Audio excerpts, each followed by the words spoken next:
Hey guys, what is up? Welcome back to Prospect Central 101. My name is Chris Robbins, and today I am joined by, Braden. and we are going to be doing a free agency preview for you guys. Slash, So, what the heck are the Browns doing recap? yeah. So that happened. Do you want to start with that before we get into these? Yeah. Cool. So the Browns just traded for Tyrod Taylor, Jarvis Landry, and Demarius Randall, and gave up Deshaun Kaiser, a fourth rounder, was it? Yeah. It was a fourth rounder, a seventh rounder for Landry, and then they traded down in the fourth and fifth with Green Bay And they gave up first pick in the third, 65 for Tyrod. for Tyrod. Yeah. Also in the fourth they gave up for Jarvis Landry was Carolina's picks that they got for trading their punter. So they basically gave up a punter and a seventh round pick for Jarvis Landry. Sick one, Miami. Yeah. So, um, I mean, to be fair, they really needed to clear cap because Miami's still over the cap right now. Yeah, but still, That you seems still could destined get to happen. doesn't matter. You could still get more for him. So yeah, other guys like Moose just happened today. Richard Sherman got cut. That Lane dude from the other corner from Seattle just Jeremy got cut. Lane. Yeah. Last night, Akeem Talib got traded to the Rams. Marcus Peters already got traded to the Rams. Richard Sherman got. Oh, we already said that. Mike Evans just signed a big extension as well. So lots of stuff has been happening in the last few days.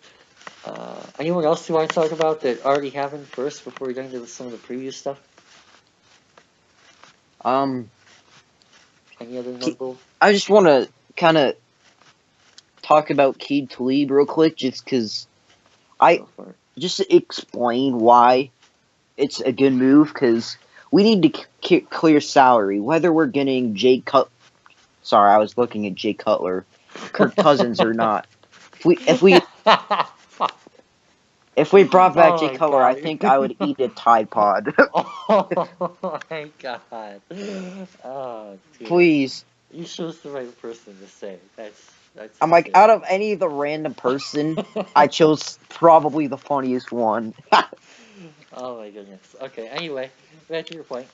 If we need to get money, if we don't get Kirk, we still need to re-sign Shaq Barrett. That'll be about $5 million. You know, there's a bunch of other players. It's just we need to get a nickel corner. We need a linebacker.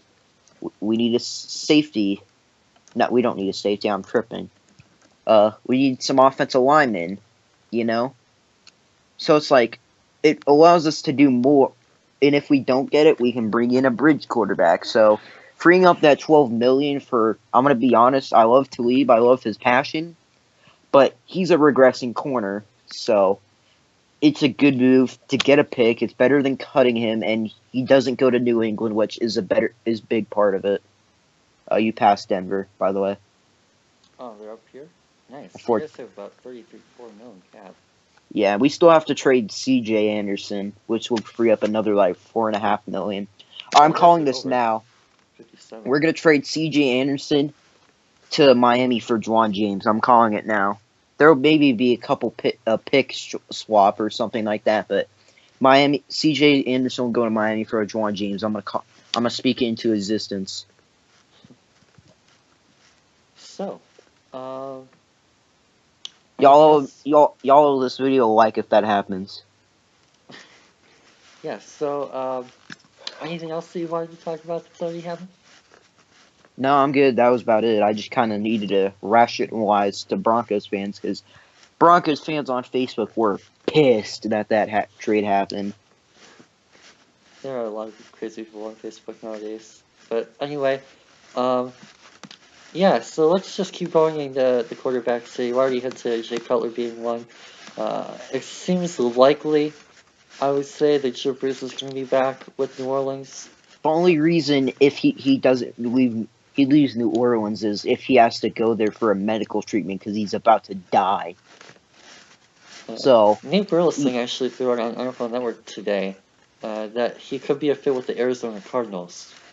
trust me, I would love Drew Brees. Like, I would be like get him and draft his replacement. You could do it now. You could draft the replacement now if you want, or if you want to take it and take like someone like a Nelson and take it in a few years. Take like a replacement in maybe a year or two. You know, it would be absolutely. I would love Drew Brees in Denver, but there's no chance in hell that he's gonna leave New Orleans. Kirk Cousins, rumors from people at his hometown in Michigan, Holland, where he's from, said that his final 3 teams are the Broncos, Jets, and Vikings. That's not really a surprise. Like Cardinals are by far probably the worst roster out. They're tied with the Jets for worst roster, and they can't offer him nearly as much as the Jets. So I'm not surprised that those are his 3 teams. Yeah, 20 mil left for the Cardinals is not enough. They would have to go through cuts, whereas the Jets obviously 90 They could cut Tyrann Mathieu, which, if so, we need to holler at him and get rid of Darian Stewart's bum ass. Okay. Also, as I like to call him, no regard for human life. Broncos have about 34, so they'd be pushing right at their edge. The Vikings have about 47, but a lot of their guys come up next year. They have a couple of big extensions in the 2019 free agency class. So it could be interesting to see what type of deal he got. How many predictions? Minnesota. Yeah, I'm kind of with you on that as well. Minnesota or the Jets. He either goes to Minnesota because he wants to win, or Jets because they actually offer him that like $60 million guaranteed or some. In that 90. first year, $90 million guaranteed, or the Jets give him like $60 million guaranteed in 1 year, like it was rumored, or something stupid like that, you know. Mm-hmm. Which I don't care how bad you are. If you're offering me $60 million in 1 year, I'm gonna go to your team. Yeah. Because in one season you're set up for the rest. You could just do that one season and then retire, and then you're just set up for the rest of your life as long as you manage your money correctly. Yeah, honestly, although I will say taxes would have to suck, probably. Oh, for sure, especially in New York. But yeah. You could just move out of New York and just go to a state with cheap taxes. I guess. Yeah, so I actually kind of hope as a Lions fan he goes to Minnesota.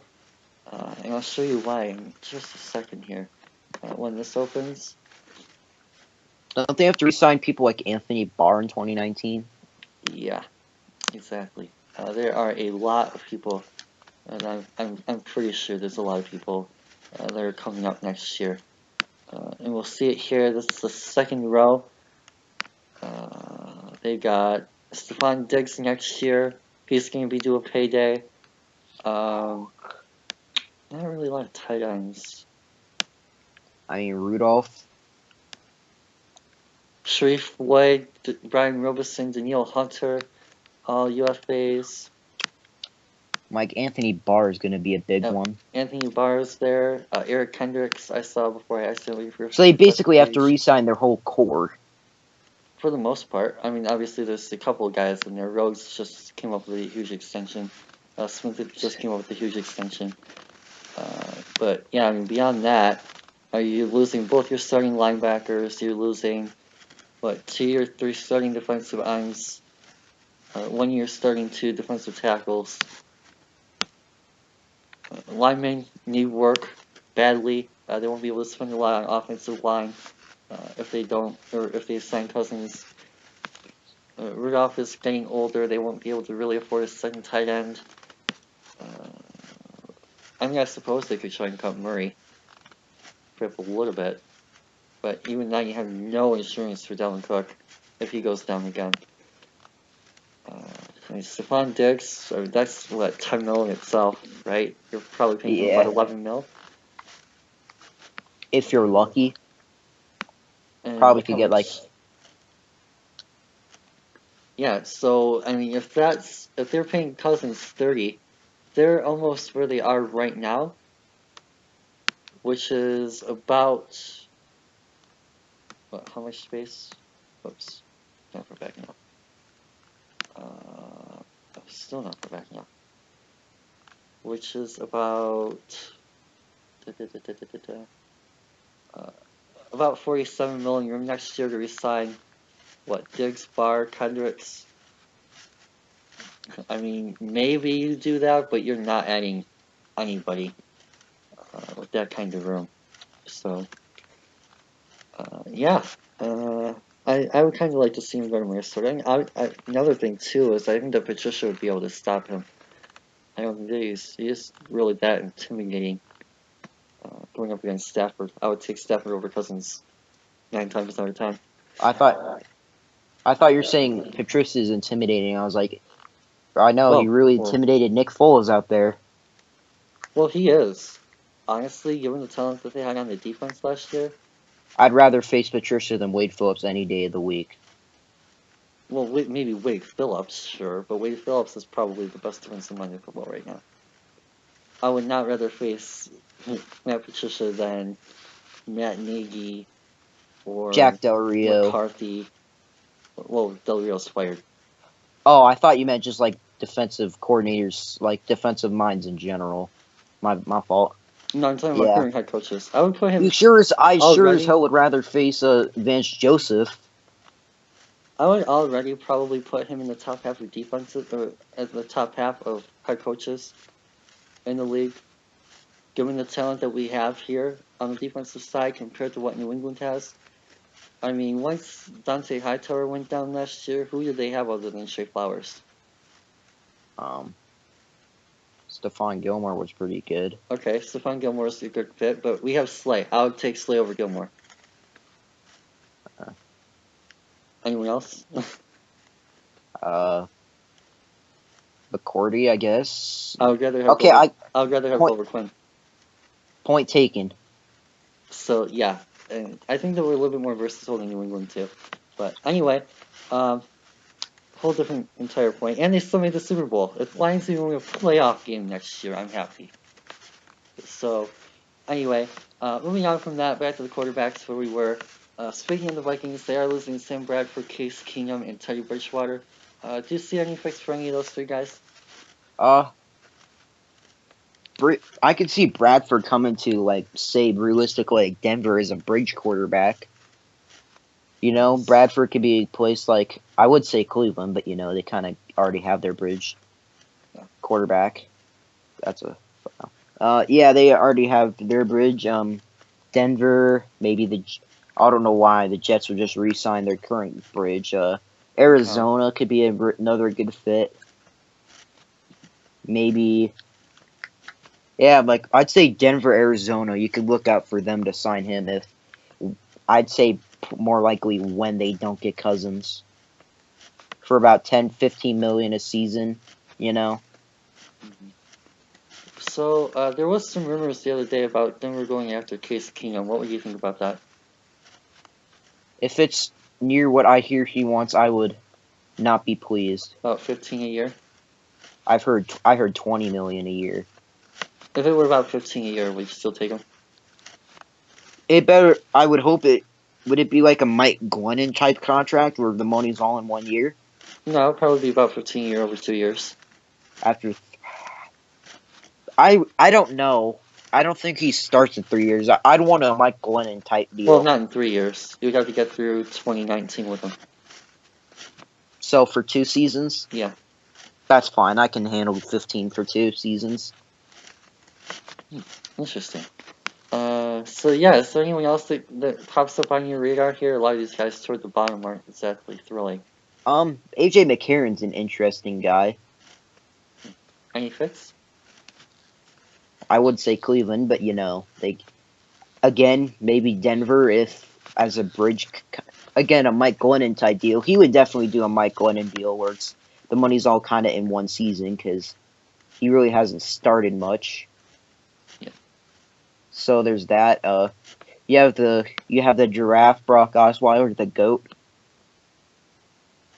I'm obviously joking. Again, this is who I personally want. I want to sign Josh McCown as our bridge quarterback from the Jets. I think he'd be the perfect bridge for our quarterback, for our whoever we draft. I think about 8-9 million a season, so he'd be a lot cheaper than Keenum, McCarron, or something. I think he could be certainly. I think he would be a good, really good bridge quarterback. So he's who I want to sign personally. Nice. So, what are your thoughts on Tom Savage? I mean, if he's pretty terrible. I was like, he is not very good. The only reason he's starting is because he had to go up against Brock Osweiler, and the Texans didn't believe Deshaun Watson was ready for Week 1, and then the first instant and then he nearly brought him back. So yeah, he's pretty terrible. What would you say to him as a backup? Backup wouldn't be horrible, but Yeah, the reason I throw it out there is there's rumors going around that the Lions could be a factor for him. Signing him for a camp deal, challenge Rudolph for a backup spot here. Apparently, he's got connections with our new quarterback coach. So, I think that'd be an interesting idea. I mean, given how Rudolph played last year, that Baltimore game was yuck. Yeah, I would not mind bringing him in for a tryout of sorts, like non-guaranteed deal. Next time we move to running backs. Is there anyone here? Obviously, Chris Ivory has already signed with the Buffalo Bills for about $2.5 per year. Do you like that deal for Buffalo? I mean, Backup Shane McCoy. yeah, I mean, $2.5 million for a backup isn't horrible. I mean, that's $3 million guaranteed for over 2 years. That's not terrible. Nice. So is there anyone else here that catches your eye? Jonathan Stewart, Doug Martin, Murray, Sproles, Lacey? I'd say Doug Martin and DeMarco Murray are the two ones that are. Those are like the big names, you know. Interesting. Okay. I think they've kind of had They've had some rough years, but if they can get in the right system, I think they can still turn it around. Alrighty. Yeah, I think DeMarco Murray just kind of has lost some confidence, you know? Well, I think part of DeMarco Murray's thing is that he's always been behind a good O-line. That's a good point. I think he's overhyped a little bit. Yeah. Because he started out in Dallas, and then when Dallas let him go for Zeke, ended up in Tennessee. Granted, Tennessee's a better pass blocking line than run blocking line, but I mean, you still have, what, 2 young all-pro caliber tackles, plus like 3 competent interior linemen, and Swing, Jones, and Klein.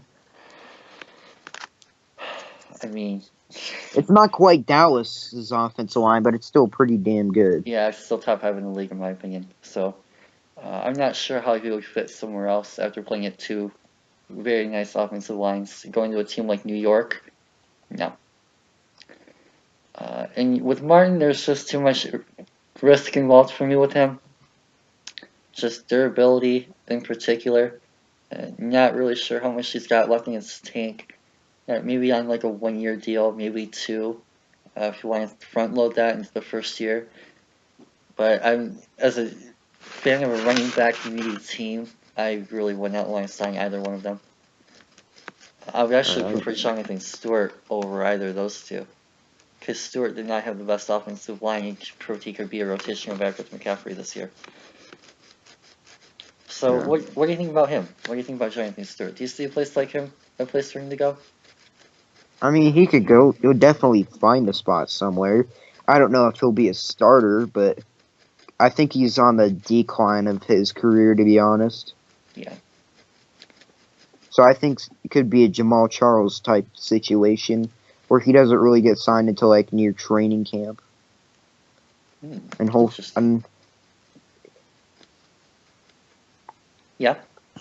Yeah, and I don't hope he maybe goes to a spot where they probably would play him. Not as he would play him more than we played Jamal Charles, but certainly wouldn't be as much as he played because I don't think he can sustain that. Yeah. So speaking of Jamal Charles, what about him? You see a spot for him? I don't know. I could honestly see him just retire. Oh man. Okay. Yeah. Was he that bad, or just old, or why? He never played. Like, he just kind of didn't play. So it's like, after he had that fumble against Casey in Week 5, I don't think he had like another snap the whole season. So he may just take the bad. Just keep it, just kind of take the sour taste in his mouth and just retire. So actually, before I move down to the bottom half of the list, I want to cover these two guys before I don't forget. There are two guys that I think are going to be the big winners of free agency of the running back class. First, and neither of them are actually guys that we've already mentioned. First one is Isaiah Crowell. A lot of talk in Detroit about him being a fit. Basically, every single Lions podcast, radio host, news person ever in existence in Detroit has basically rumored him to be a fit here over the last week and a half or two. So I would definitely see that being a very reasonable and realistic possibility for those of you guys who are Detroit fans watching. So definitely keep an eye on him and where he goes over the next couple of days. He's still very young and only 25. Not heavily used in Cleveland. He rotated with Johnson over there. So he still has a little bit of a bright future left and can still improve a little bit. And he wasn't really that bad this year. Cleveland was top 5 in rushing attack between him and Johnson. So definitely still a very reliable option for you guys if you're looking for a running back. Thoughts on him? Crowell is another name who may replace C.J. Anderson. In Denver. There's been talking about him. Interesting. Young kid from Miami. Not too familiar with him. Have you heard anything about Damian Williams? Not really. Terrence West. Alfred Morris had a really good year in Dallas this year behind that O-line. He actually did better than Zeke did. So he could be an interesting name to watch out for. He was one of the better runners in the league this year. And the other guy I wanted to highlight was Dion Lewis. He's probably the most versatile back in this running back class. Definitely a very solid third down receiving threat. Again, still very young, only 27. Really I didn't nice realize he was that young. Damn. Yeah, really nice rotational back. Definitely a very, very solid option there in a multi-back committee system. But there have been a little bit of rumors that he was an option for us in Detroit because Patricia's I've heard rumors of him to. Yeah, that makes sense. But I've also rumored like him to Houston. Oh, okay. Pair with Lamar Miller or Murray. No, just to replace Lamar Miller. Oh, interesting. Huh.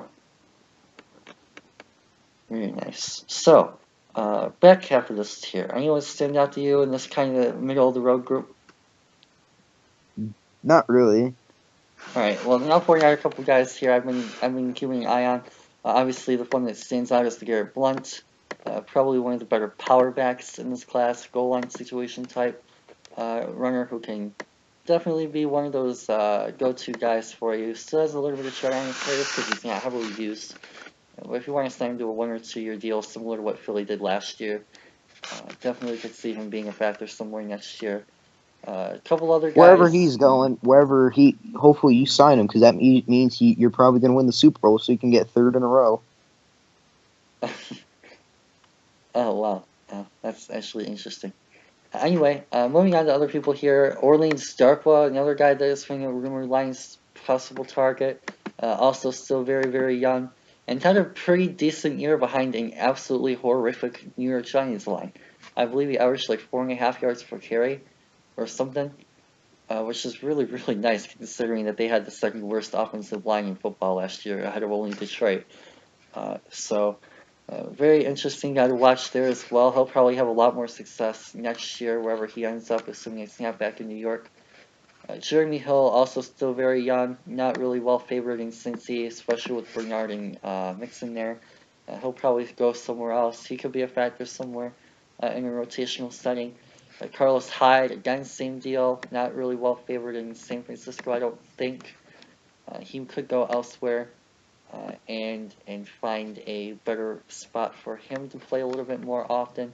He's only 26, a little bit more wear on his tires than some of the other guys because he was a feature back, but could still play a role somewhere.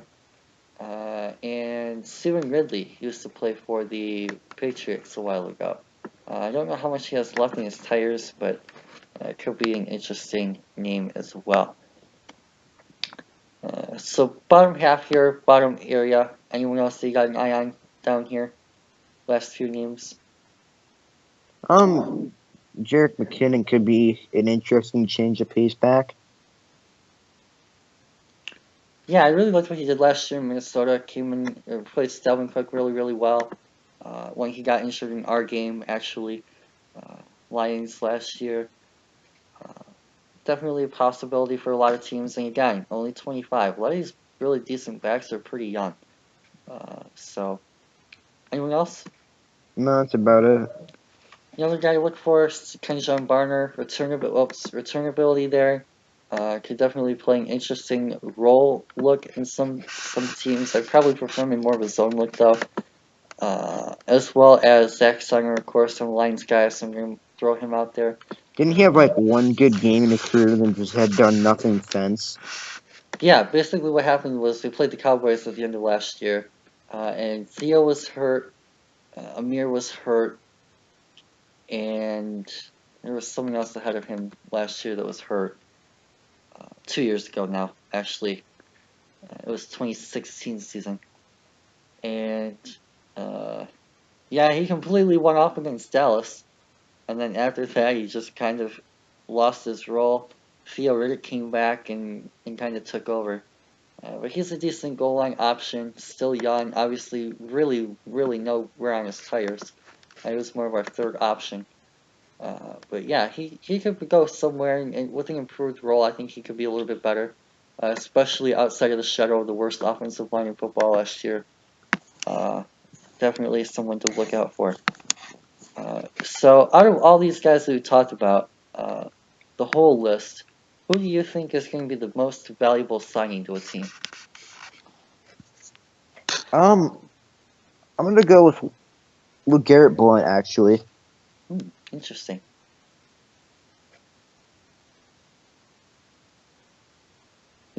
Why do you think he's better than some of the other guys like Lewis or Murray or Crowell or anyone else? I didn't say he had to be better. I just said he'd be more valuable. Okay, yeah, true. But why would you think that? He's not going to take much. What did he take? Like $2 million to go to the. Doesn't say. Like $2 million, you get a good change of pace bowling ball who showed in the Super Bowl he can still be starting caliber. So you get a good duo option with your running back for a couple $1 million. I'd say that's a really good value signing. Very nice. Very nice. Yeah, I'm probably a little bit biased here because I think he ended up coming to Detroit. But I really like Crowell. I think that he proved last year in Cleveland that he can still work. While Cleveland did have a pretty good offensive line, I will say that. Still, I really like what he can do in rotational setting. So, the only real... Do you see any feature backs, any guys that can take a lead role next year in this class? Be like the go-to guy? Not really. Yeah, the one guy that I would say maybe could do that at this point. We did see that with McKinney last year, so that wouldn't surprise me too much. But I would say that the one guy that would be most likely to do that would be DeMarco Murray. Yeah. But again, I don't think that he's going to go to a place with a great O-line. And that won't work out very well. So, no one cares about fullback. What? No one cares about fullback. Really? I'm joking. Go ahead. You guys have one. Andy Janovich is one of the best fullbacks in the league. Yeah, I know. I'm just saying. And we might be getting one. So why I'm just not? messing around. Calm down. Go ahead. Okay, so anyway, a few fullbacks left in the league in the free agency this year.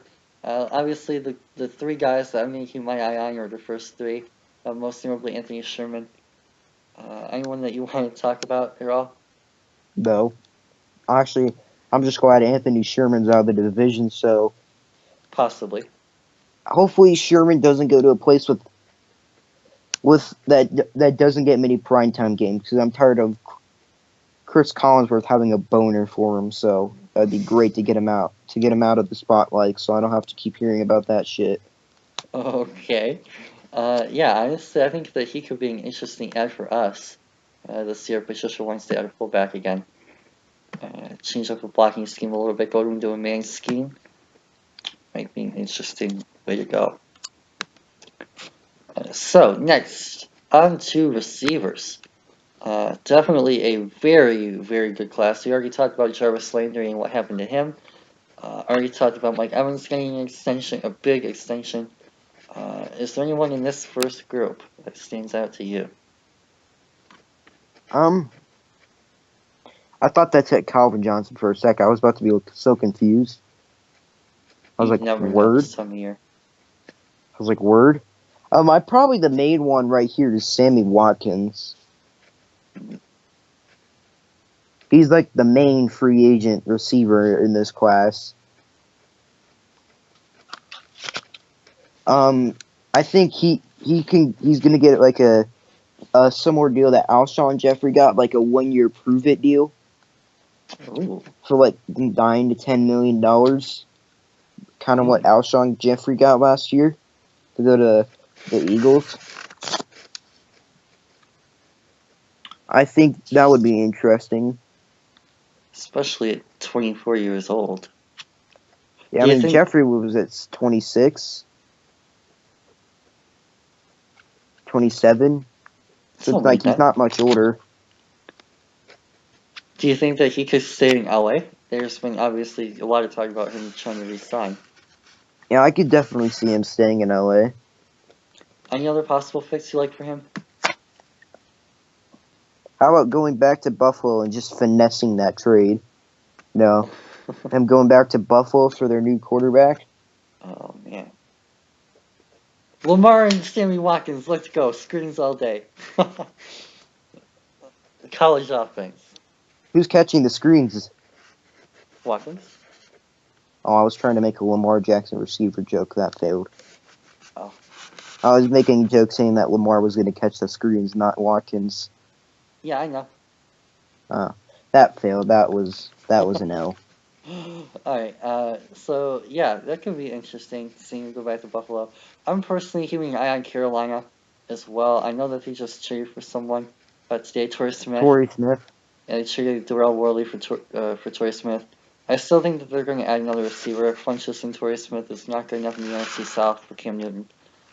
They need more of that from the change of pace slot receiver, do quick, fast, rack type guys. So I could see them being. Well, to be fair, McCaffrey's basically their slot receiver.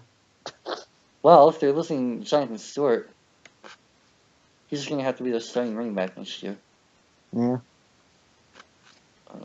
So, yeah, I definitely think that he could be a key factor somewhere else. And also, you can put McCaffrey outside, too. And run him on underneath routes. So, anyone else that you'd like to discuss? How about Terrell Pryor? Nice. Signed a 1 year deal with Washington. Had a down season from what he did in Cleveland. Only played 9 games. Yeah, had an injury. I think he didn't get suspended, right? I don't believe so, no. No, so yeah, he had a down season. Think he could do another 1 year deal with someone? How about he just goes back to Cleveland and creates the nastiest receiving core in the league? There was actually a rumor about that on Twitter. Yeah, there was a rumor about him a couple months ago going back there, saying he wanted to go back there because Imagine him with Jarvis Landry, Coleman, and Josh Gordon. Because Josh Gordon in the games he looked pretty good. Like Josh Gordon before weed. Yeah, and worst case scenario is an insurance blanket for Gordon. And In they could case he always move decides to on from get him. his suspended again. Banned again. Yeah, he get probably just be a perm ban if he gets suspended I again. think it's 3 times and you're out. I think he's gone through 2 years already. So Yeah, yeah, I think so this one is his more. last shot. So yeah, definitely get an insurance blanket if Gordon does have issues in the future. And honestly, pretty much any reasonable quarterback and any reasonable receivers coach and any Could get something out of reasonable there. head coach should be able to make do with that tailend offense. There is a big difference between Johnny Lee Higgins being your number 1 receiver and your number 5. So Who the heck is Johnny Lee Higgins? he was their starting receiver last year. You mean Rashad Higgins? Oh, same thing. I was like, Rashad Higgins? I'm like, okay. I don't know why I thought it was Johnny Lee. I don't know. Anyway, random. Anyone else you see being interesting this year? No, but I just want to say, throwback to when Taylor Gabriel just Yeah, took man. Malcolm Butler's ankles in the Super Bowl. They do What so fast and quick. Such a he just slot. He's one of my yeah, I'm favorite like slot guys in this class. yeah, like just throwback to when he took his ankles. Honestly, unless it might be a little bit strange, I almost kind of want to see what he would do here. With Stafford, that kind of arm. Ooh. But give us Just send him on a go route. Just send him on a go route every time. four wide receiver sets. Use them in those 2-minute situations. Just spread the field out a little bit. Oh man, that would be fun to watch. And he gives us the security blanket in case Golden decides to leave next year. So I think that could be a very, no matter where he goes, I think that could be a very under the radar signing if he gets the chance to prove himself next year.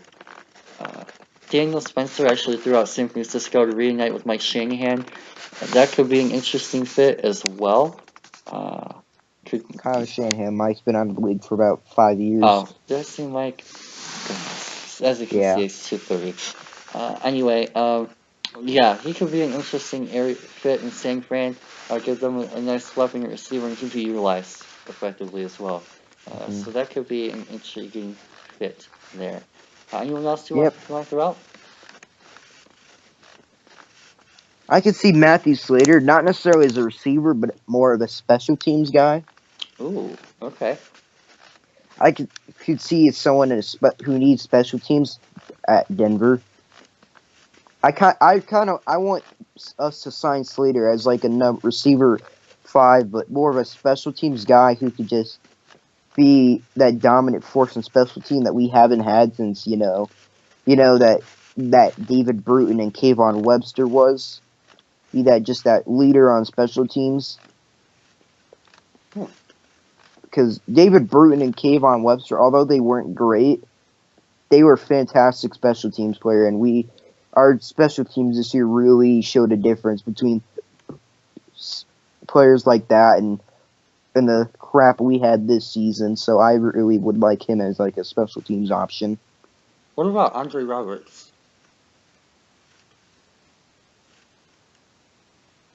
All right. I mean, I didn't realize he could. See, like their special teams guy in Atlanta. He was one of our best returners. Obviously, he got dumped for Jamal Agnew, but that's because Agnew was the second best returner in football last year. And yeah, I mean, he was really, really good here. He has a good awareness of rules. He was the guy that had the whole controversy with returning the kick out of bounds. Like he stepped like out of bounds and then picked up the ball or whatever with his foot out, and they gave us a penalty for it. Oh. So yeah, he was a really, really good returner for us. I think he did a pretty good job in Atlanta as well as in a return role. So he could definitely be a very good fit for a team that needs special teams and a 4th or 5th guy like Denver. Also, Danny Amendola. probably not returning to New England. What do you think about him as a receiver? I'm surprised. Are you sure he's not? I'm surprised Bill Belichick hasn't kidnapped him. The fact that he's a short white receiver. As you can't tell, I never could pass up making a Patriots joke. And now, I think he could be a good number two, maybe borderline 2, but number 3 option for a team. Yeah, slot guy. What about Detroit? I don't know what your situation at receiver is with Golden Tate and some. Yeah, Golden is in his contract year, so we don't know what's up with him. We might try and extend him during the preseason. We shouldn't really extend our guys during preseason, just cap hits and all that madness. If he does come back, then he'll be our 4th guy, because we have Marvin locked up long-term, Gaudy locked up long-term. But yeah, we really need a 4th option, so I don't think that he would come here for that. Alright. We're looking more, I would say, like a more Moncrief. More lower level. I would love Dante Moncrief. I would absolutely love Dante Moncrief. I mean, Moncrief played in New England last year, so there'd be somewhat of a familiarity. Interesting. He did? Yeah, he was the one who just traded for Jacoby Brissett. No, I'm tripping. That's Philip Dorsett. Never mind. Ignore what I just said. I was going to say, I know he got drafted by Indy, but... No, I'm tripping. I was thinking of Philip Dorsett. Never mind. Regardless of whoever it was still a horrible trade for Indy. For New England. Yep. Absolutely. They traded 2 future starters and the GOAT for a 2nd-round pick in Philip Dorsett. Well, yeah, that happened. Yeah. Michael Floyd, interesting option, blocking receiver.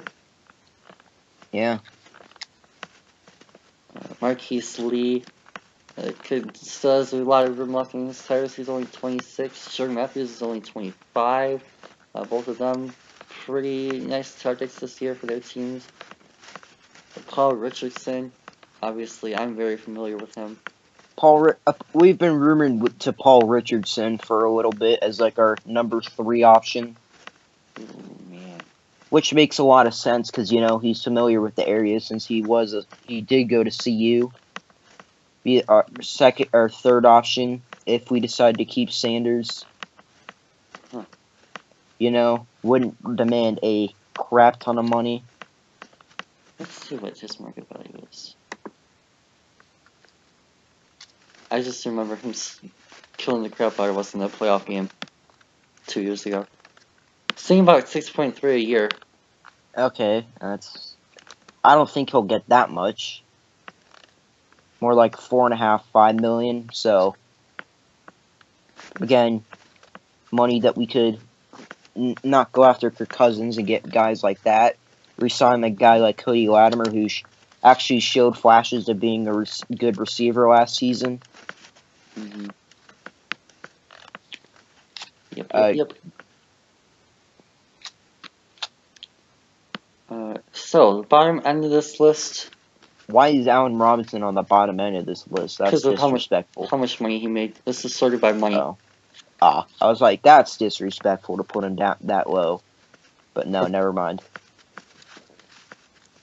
Yeah, he's probably one of the better. He's probably top 3 or 4 receivers in this class. How much do you think teams consider that he only had 17 yards last year? He had 17 yards? Yeah, he played in 1 game and he had 17 yards. Yeah, I'd say that. That probably would play. That would play a big factor into whether how much money they want to give him. Do you think that maybe he signs a shorter term 1-year deal like you talked about with Watkins? Yeah, I think that. Yeah, I think he could do a 1-year deal.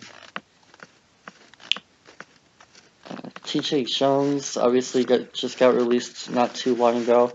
He could be a decent 3rd, 4th option for a team as well. Kind of got lost in the shuffle when we drafted Galladay this year. But he's a special teams option as well.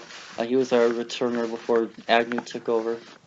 Definitely a potential fit for Denver there as well. I'm going to throw that name out there. Amongst other teams, of course. I could see him following Robert's path and going to Atlanta too. But yeah. So, same question we asked at a couple other spots. What player do you think can present the best value for a team? Out of all these receivers. I'm gonna be a bit biased here, but I'm gonna say Paul Richardson. Okay. What do you like about him? I like his speed, kind of like DJ Shark that we just got done watching, because when we record, we kind of record multiple videos. Mm-hmm. So we just got done, not as tall.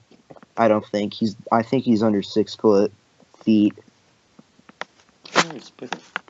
I'll see he's like 5'10". If I'm wrong, that would be extremely embarrassing. But he has that speed. He can spread the field a lot. 6 foot. Okay, so yeah, 6 feet. Could spread the field a lot. He makes a lot of big catches. In the clutch, I like his route running ability. I think he could be a really good value for about $5 million this season. Yeah, I already gave my guy away earlier. My pick is obviously Taylor Gabriel.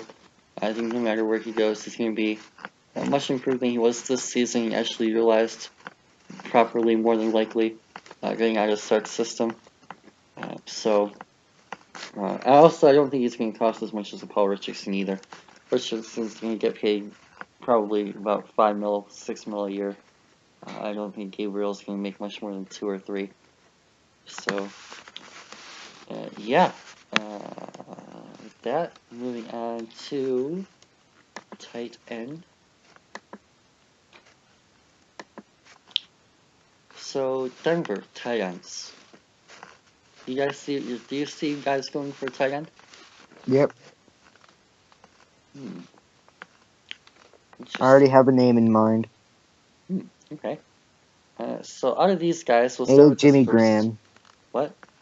It ain't Jimmy Graham. Fuck that overrated dude. He's overrated. Drew Brees made him. Okay. Interesting. Alright. So out of this group, anyone stand out? I'm not gonna. I think Jimmy Graham will get more money than he's worth, so I think he's the standout guy. That makes sense. Like, he's the standout guy. He'll definitely get the most money. I don't think he'll quite get the $10 million a season. Around like 8, 9. Yeah. So, but the guy I have my eye on for the Broncos is Trey Burton. Yep. Trey Burton is who I want us to sign. He's a good young player. 26 won't cost nearly as much as about $6.5 million a year. Not as much as Jimmy Graham. Yeah, keep going. Yeah, all right. So it's about $6.5 million a season. Really good kid, be a good catcher. Yeah, about $6 million a year. He's a good pass catcher. So I think he'd be a really good. He'd be a good complement to Austin Traylor, who's more of a physical tight end. Obviously, we still have Jake Butt coming back, but I don't know what his role will be. But yeah, I think he's the one to keep an eye on for a Broncos fan. Nice. Yeah, so I am going to throw out that we are talking about showing Eric Ebron as well. So it'll be really interesting to see where he goes. He's only 24. He's obviously quite a bit younger than almost everyone on this list outside of ASJ. And maybe Burton. Yeah, and Burton's only 26. Yeah. So it'll be interesting to see if anyone gives anything up for him. If that happens, I definitely see us playing a factor in Jimmy Graham, for sure. I do think that his issue in Seattle was system related. The fact that he really wasn't utilized properly there, they were really relying on Doug Baldwin to be their down the field vertical threat, big body type guy. And that's really not what he should be. That's more what Jimmy Graham should have been. Well, Jimmy Graham is more of a possession guy there. He turned down his blocking. He improved his blocking capacity there. In Seattle, so he's a lot better run blocker than he was in New Orleans. But yeah, I mean, the one thing that you're going to really want to see from Jimmy Graham wherever he ends up going is just Deuce Wyndham. Go check his stuff out if you guys have not seen him yet. He has a lot of great stuff that's Saints related. And he was talking about Jimmy Graham a couple days ago. And he said that the one thing that you're going to want to see from Jimmy Graham is his third down ability. What he's going to be doing for those teams in those third and sixes, third and fours, and how he moves the chains for teams. As well as his ability in the red zone. Obviously, he has 10 touchdowns last year. So definitely someone that needs to be utilized properly, whether that be as a vertical threat down the field in jump ball situations, whether that be as a red zone threat, or whether that be as a third down. Just get the ball to him and let him catch it, chain mover. So another guy I'm going to throw out there, I think Antonio Gates resigns. You already talked about Shea Burton a little bit as well. I'm interested to see what happens with Tyler Eifert. At one point, he was basically a top 5 tight end in football. I still think he's a top 10 guy if he can stay healthy. But coming off That's the issue. Coming off a year where he had 46 yards in 2 games, it's not exactly a good look. So it'll be interesting to see who he goes to and for how much. I wouldn't be surprised if Cincy retains him. It's just on like a 1-year deal. See if he can stay healthy.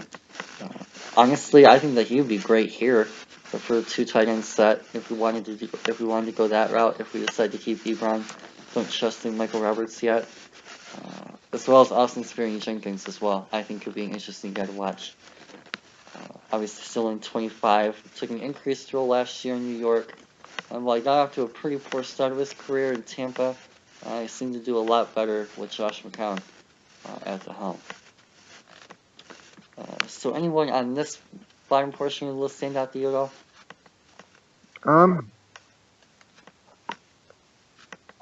I think you're going to talk about him, so I'll let you go first, because I think you're going to talk about my guy. About Fells? Yep. Yeah, sure. So basically the big thing with Fells, at least here, is that he was a fantastic run blocker. But with Ebron, he didn't really get the chance to be that receiving threat that he could be. So definitely if you're a team looking for a blocking tight end, he could definitely be a way to go. Supposedly, we're talking about re-signing him, and there's even a chance that we just go with him and Roberts next year as our 2 tight ends. So it'll be interesting to see where he ends up though too. But he's getting a little older. He's not exactly a vertical threat like you're going to be getting with some of these other guys like a Graham or an Ebron or a Sperry-Jenkins or an Eifert. Your thoughts? Well, you said what I was about to say, so you went in more in depth than I could have, because he's on your team. But yeah, that's about what I was about to say. I think you're gonna go the same guy, and I know you can say it better than I could. So I'm like, might as well let you run with it. Yeah, it was definitely a nice 1-year value signing for us for sure. I would not be opposed at all to bringing him back. On the other hand, someone on this list was not at all a good value for us. The GOAT, Greg Robinson. Yeah, he had a great first game for Chandler Jones. He balled out in the preseason, didn't allow a sack, and continued that momentum into the first game and absolutely stonewalled Chandler Jones. And it was like, oh my god, this dude could absolutely be great for us, and then he was absolutely shocking the rest of the season. Yeah, and then the Giants happened. Yeah. And it was basically a battle of him versus Eric Flowers, who would be worse for a large portion of the game. Fortunately for us, Flowers was much worse, but yeah, so I'm not going to spend a lot of time talking about him. I think he's basically reserved to a reserve role in the future. But your turn. Anyone that you see interesting on this list? Um. Nate Soldier probably is the big one. Are you sure? Well, the big one that we make. I think Andrew Norwell will go to the Giants. I'm not really. I don't really know where Soldier's gonna go or what his market will be. I think Norwell gets about 10 to 12 million a year to go to the Giants. That sounds about right. Yeah, I'm calling the team now. He's gonna go to the Giants. But Soldier, I think he's a good tackle. He's been kind of plagued with injuries in his career, so there's that. So I think his market could be around the 10 million he got this year, although I don't think he's necessarily worth it. So I think if he could be the big signing for someone who needs an offensive lineman. Nice. Yeah. I'm gonna go with the guy 2 spots below him, Josh Sitton. Again, another one of those guys. We've been interesting a lot of guys so far, so I sound like a broken record here. But he used to partner with T.J. Lane in Green Bay. Obviously, after Green Bay went to Chicago, so he's kind of familiar with this NFC North. And he could definitely be a nice 1 or 2 year stopgap while we get Dahl rolling at the left guard spot. So, a fairly interesting cut by Chicago, I must say. I didn't really expect that, but I mean, if they have plans to go with a guy like Nelson at 8, that I would definitely call that an upgrade. Anyone else up here? No. Actually, one guy who, again, is absolutely not worth it is Donald Stevenson. Yeah, dude, that guy is terrible. Like, Flowers, and Robinson could. I swear, it's like they try to be that bad, you know? It's like they're so bad, you just think they have to try. They actually just try. So, the one thing that's really nice about this offensive line class is that second tier, both in the draft and in free agency. So, which of these guys that were, as of last year, being paid as second tier guys, do you think could move themselves up to being a quality player next year? Justin Pugh, when it comes to the cap, certainly Justin Pugh, I would say, for the Giants.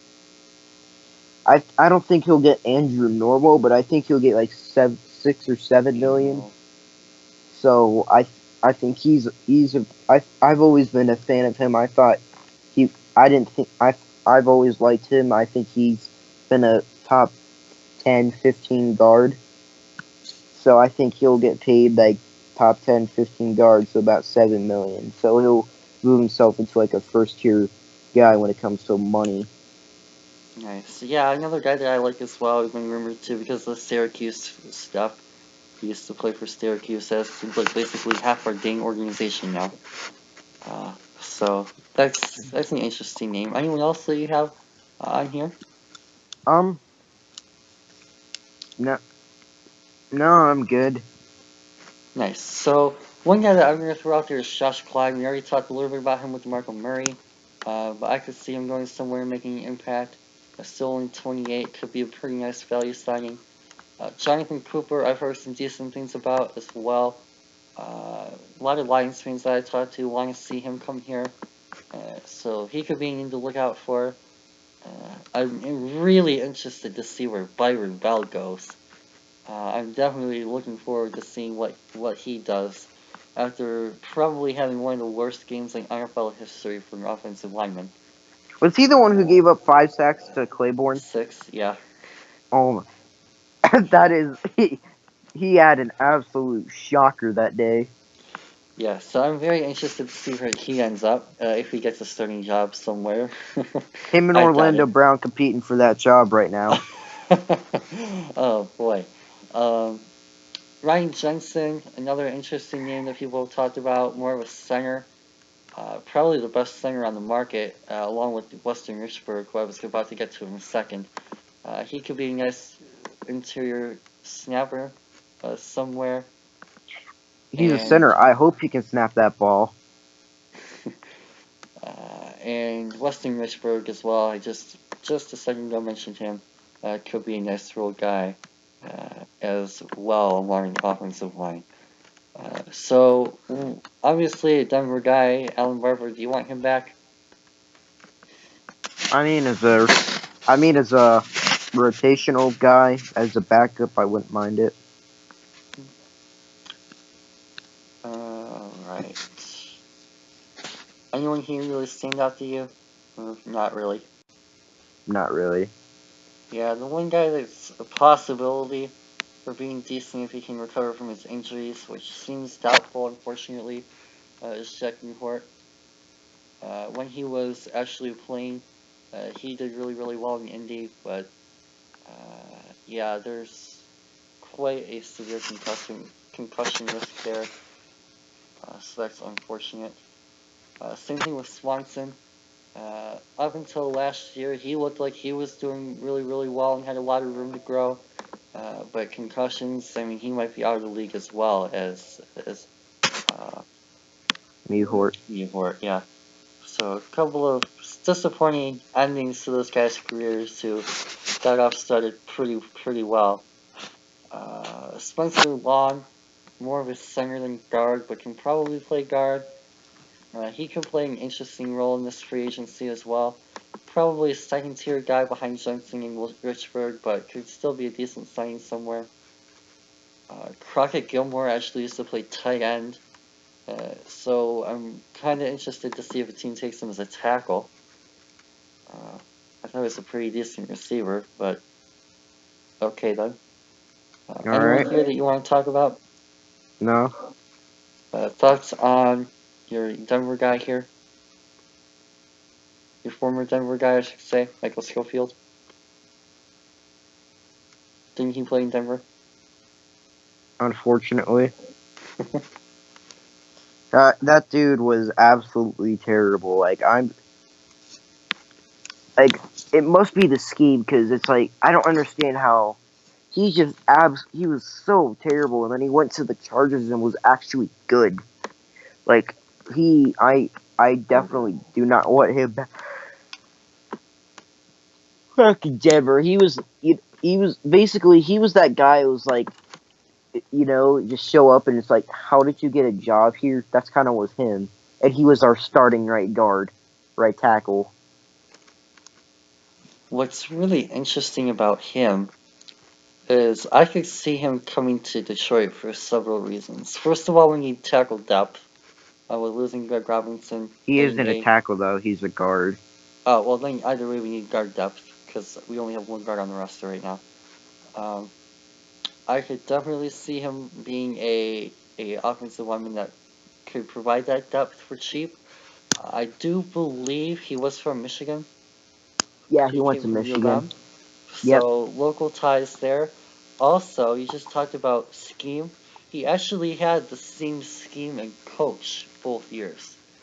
The Denver offensive line coach in 2015 or 2016 was the Chargers offensive line coach in 2017, and is now the Lions offensive line coach in 2018, and that's Jeff Davidson. So it could be the third straight year he's been with Davidson in a unique place. So that could be an interesting continuity in helping transition our offensive line from the worst offensive line coach in the history of coaches to Davidson. So I would really like to see him come here as a depth guy, and he can really help with that scheme adjustment for some of our younger guys, particularly Joe Dahl. Defensive line. Uh, Obviously, Chris Baker has already signed with the Bengals. Thoughts on that move? Like that for sincere for Baker or neither? I mean, I don't know. I mean, I thought they already had Geno Atkins and Andrew Billings, so I didn't think they needed defensive tackle. But all right, sure, 1 year can't really hurt. Depth and rotation. I can speak to this as a Lions guy. Terrell Austin is someone who really likes to rotate his DTs. We saw that a lot last year with Naga, with Ledbetter, with Ashawn, with Spence, with Washington. They like to go 6-7 DTs deep. So I'm sure that probably played a part as well. Only having 2 real starting DTs. In fact, it wouldn't surprise me if they go for another one early in the draft either. I wouldn't be surprised if we see them go with Vea, and then just run Billings and Baker in rotational roles. So I kind of like that for them. Just again, 1-year deal. Don't know how much it's going to be, but my guess is it's not too much. Anyone else on this list stand out to you as guys that we haven't heard sign yet? Another an under the radar guy that if he decides to come back could be interesting is Julius Peppers. Okay. 38 years old, one of the best pass rushers of all time. Got 10 sacks last year. He could still can get it done at this age. I think he could be an under the radar signing for somebody if he decides to come back for another season. Huh. Interesting. Well, the guy that I'm obviously going to bring up is the guy that basically every Lions fan wants at this point. That's Dontarie Poe. Obviously, one of the better DTs available, one of the best run stoppers in football. I was surprised he only took a 1-year deal with Atlanta last year. I don't know why. It might have been interest. It might have just been high 1-year cost. But I'm really interested to see where he goes. It wouldn't surprise me if he gets this huge deal next year in somewhere. But I don't think he's going back to Atlanta. Dimitrov basically said as much from what I heard. And I wouldn't be surprised if we got in the $10 million range. Honestly. So, also, while Wilkerson is taking free agency visits, he is down to 3 teams. I know New New Orleans was Orleans, one. Kansas City, and Green Bay. Yeah. I want to say were the 3 teams. Yeah. So he just had a visit with Green Bay, left there without contract. I believe he's in New Orleans today or tomorrow. So we'll see what happens with that. Kansas City could be interesting opposite Chris Jones, more of a 3-4 end set like he ran a couple years ago with Rex Ryan. And then, of course, 2 Lions guys I'll throw out there as well. Nick Fairley was playing through physical issues. I'm not sure how long he has left, if anything, with his heart condition. And then Haloti Naga's been talking about retirement and stuff for a couple of years as well. And he just had a bad injury last year. So maybe he comes back. It would probably be here or Baltimore. But or maybe Cincy. Maybe he follows Terrell Austin to Cincy. So anyone else you'd like to throw out there? From this I'm list? good. Okay. In that case, I'll throw out Adrian Claiborne. Obviously, had 1 big game, but he might get paid for it. Especially in this week of an edge class. You never really know how teams are going to value those few edge guys that are actually there. So I'm interested to see if he gets paid based on his 1 big game or not. My guess is he probably will. But, I mean, that's just going to be something where we're going to have to wait and see on Wednesday. But he's probably one of the better edge rushers available, to be completely honest with you, at least that's on this list. Mo Wilkerson's more of a 3-4 end, 4-3 tackle. William Hayes is starting to get up there. Johnson starting to run down. Peppers, old, maybe 1-year deal. So, him being only 29 and having a game like that, even if it was against Byron Bell, definitely could see him playing a factor somewhere. So any thoughts on the guys that I talked about? I'll be honest, I kind of zoned out. I'm like pretty tired right now. I just knew you were talking about Claiborne, so. Okay. I just heard may get paid for his 6-sack game. Wilkerson, Poe, Fairley, Nada, Claiborne. Yeah. Just kind of mimic guys to you. I think Poe could get like in the $8 million range. I don't know. I don't know if he'll take another 1-year deal. I think he's done in Atlanta. Yeah. I think Detroit could be a spot for him. Yep.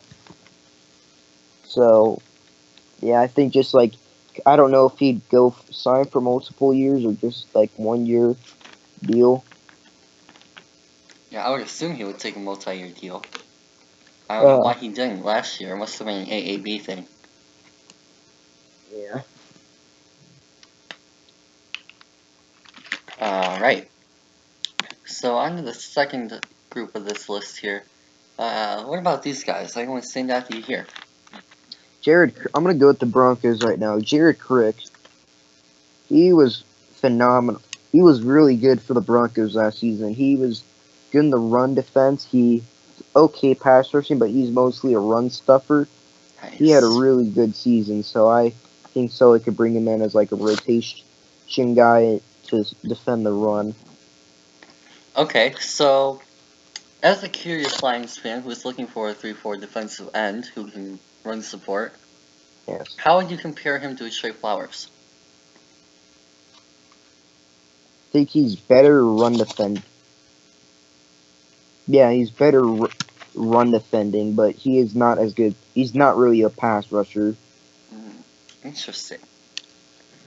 I could see him being an interesting under the radar fit. Okay, let me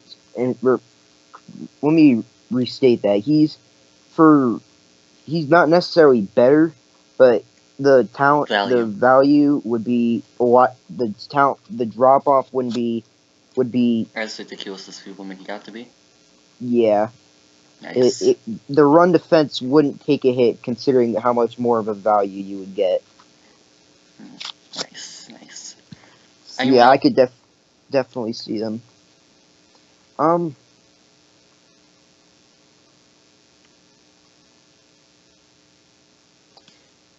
don't want to point out his name. I'm pointing him now only because his name, Frosty Rucker. That's a hell of a name. Yeah, he's an older. I think he was on that Panthers team with Julius Peppers a long time ago, back when they played the Patriots in the Super Bowl. You know, when the Patriots was in their prime of cheating? Before that, even. Oh, wow. Like, the Patriots weren't technically called Spygate until, what, like 06, 07, 08, something like that? I'm talking like 04. Doesn't matter. They were still cheating in that game. They're still cheating. They were cheating against the Rams. They were cheating against the Patriots. They probably cheated some. We don't know it, but they somehow cheated against the Falcons. Okay. I'm just saying, it's a bit suspect that how Patricia's D got lit up so bad after, the day before the Super Bowl, Doug Peterson ran a fake walkthrough, and then the defense gets lit up. It's like, were they looking at something else? Maybe. I'm just saying I think the defense got lit up because they had no talent. That's the good point. I'm just trying to push the narrative, so shut up. I'm joking now. Nah, I'm good. Okay, well then I'll take the bigger names side. Obviously, Sheldon Richardson still has a lot of room to grow. 27 years old, had a nice year in Seattle. I think he does try and re-sign. I think that one of the reasons that Seattle is cutting all their dudes is so that they can try and bring him back. And him, Frank Clark, could be a nice piece for the defensive line in Seattle. As well as the other guy right underneath him here, Tule, a guy that pretty much is out in Carolina unless they want to keep him as a rotational guy. I think that Vernon Butler's going to take over that role from him. And it'll be really interesting to see where he goes as well. I wouldn't mind him in Detroit. Amongst other people, I say that with every defensive lineman, because basically everyone would be an upgrade over Cornelius Washington and Kim Spence. But yeah, I really do think that he has a lot of potential options, and he'll get paid somewhere, someone. somehow. Also, a couple more under the radar guys to keep an eye on here are Alex Okafor. I, Just I win. I was about to come back around to him. Yeah, Juice Wyndham is a huge fan of his as well. New Orleans. I think he stays there, which is why I think we waited as long as we did to bring him up. He's definitely a nice option opposite Kim Jordan there. But if he does, for whatever reason, decide to leave, maybe there's more of a starting opportunity there for him. Maybe there's more money just somewhere else. He could be a nice fit somewhere, as well as Stephen Paella of the Cowboys. He's more of a run-stopping nose tackle type. Kind of similar to Star, except bigger and slower. I wonder what he would be able to get on the market as well. Also worth noting, Dominique Easley is only 25. And for those of you guys who are Lions fans watching this, he has Patriots size, so he could be an interesting fit here. Marcus Smith, rotational pass rusher. I liked him coming out of Louisville a few years ago. I think it was in that Kelvin Pryor class. That was a bust. Pryor, Smith, Parker, Bridgewater. Coney To be Ely. fair, Bridgewater was good before he fucked his knee. He was okay before he injured his knee. He wasn't really that great. He was like what, 56% completion rate? Yeah, somewhere near that, but he was decent. Coney Ely, another interesting option for some teams as well. Another guy with possible Patriots ties. Could be an interesting player to look out for there. If you see anyone that you like or you're familiar with, just throw them out there and I'll stop. Alright. Tyrone Walker, former Lions player, more of a rotational guy. Phil Taylor, part of that big, huge, I believe Julio Jones trade, was it? Maybe. I think it was the Julio Jones trade. He was a part of. They got like 3 first-rounders or something for it. It was He was one of them. And yeah, it was one of their first-round picks. I think I can probably easily look this up. It was the Julio Jones trade. I was right. When Falcons traded up for Julio, they used one of the picks from that on Phil Taylor. That was the colossal fail. Trey Bromley, interesting rotational depth guy, played behind, kind of got lost in the shuffle this year behind Delvin Tomlinson and Damon Harrison, among others there. So he could be an interesting guy to watch. He also has Syracuse size, and he's young, so another possible Lions target. Man, I'm going through Lions guy. This is nuts. Daquan Jones, pretty interesting impact guy. Gino Grissom, another possible Lions dude. Aaron Lynch. Yeah, how about you take him? Alright, he could be a good rotational pass rusher. Kind of had a good start. Let me take my routine route so I don't sound like a slurring idiot. As I was saying, he's a good rotational pass rusher. Started off well in San Francisco, but kind of fell off. He can play standing up or with his hand in the dirt, so he could be a good pass rusher for whatever you want him to do. Nice. Yeah, I like its versatility, 3-4-4-3. And finally on this list, at least for me, is Bo Allen. Bigger nose tackle, can play fullback on goal line sets. He's just a space eating type guy. He's only 26. If you want to go for a younger version of a Latule or Paella, he could be the way to go for you guys if he doesn't end up back in Philly. Or, I mean, Pitt. Or, no, I was right, Philly. My guess, Philly. You're right the first time. So, on these linebacker. No, hold on. First, my fault. I jumped the gun. The summary question here, of course, as we're doing for all of these. Out of all these players that we've talked about, what few? There's a lot of these guys, so I'll give you a few options here. What do you consider the best value signing for some of these teams? There's gonna be a couple. I think Julius Peppers could be one of them.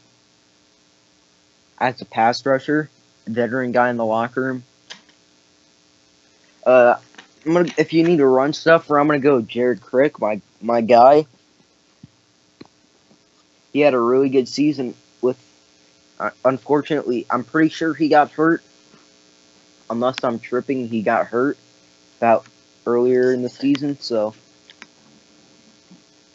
and I think, and as the pass rusher, Aaron Lynch would be a good, You doing another live stream? another good option. Nice. Anyone else? No, that's about it. I'm good. Cool. Yeah, I'm gonna take a couple of the guys that you didn't. I think Paella could be interesting. Easily could be interesting somewhere. Worth noting that, oh man, I think it was Brandon Graham got off to a really slow start in Philly, and then he really turned it on in a few years. I think that Marcus Smith could be the same way. Obviously, he's still only 25, but he still has a lot of room to grow. So I wouldn't be surprised if he goes somewhere in any new schemes, just something clicks with him and he eats up. And yeah, you mentioned Lynching. I'll go with Bo Allen as well. Really, really surprisingly deep class. Obviously, I thought Okorafor is another value. Yeah, he's definitely going to be a fun guy to watch. But yeah, I mean, even if your team misses out on Wilkerson or Poe or Claiborne, there's going to be a lot of guys that maybe aren't the biggest of names, but they're going to be very nice, solid potential options for you guys and for your guys' teams next season. So, almost done here. We have a few more left. On to the linebacker. So, here we go. No one has signed here yet. Anyone on this first list stand out to you? The two main ones that stand out for me are Nigel Brown and Pernell McPhee. Okay. McPhee is more that pass rushing outside linebacker. 3-4 outside linebacker pass rusher. I think some team will pay him money. And Nigel Brown, he's going to be more of a coverage guy, outside linebacker, but he can play inside. More of that coverage linebacker. That's kind of dwindled a bit. His type has kind of faded away from the NFL in these past few years. Mm-hmm. So I think he could get a lot of attention this free agency. Nice. You're a Denver guy. What do you think about Derek Johnson? You've seen him a lot, I'm sure, right? Yeah, twice a year for a while. When he's healthy, it's kind of like Jamal Charles. When he's healthy, fully healthy, it sucks to go against him. But he's just had a lot of injuries. I don't know how long he can do it. And he's 4 years older than Jamal Charles is. So I think he's done, personally.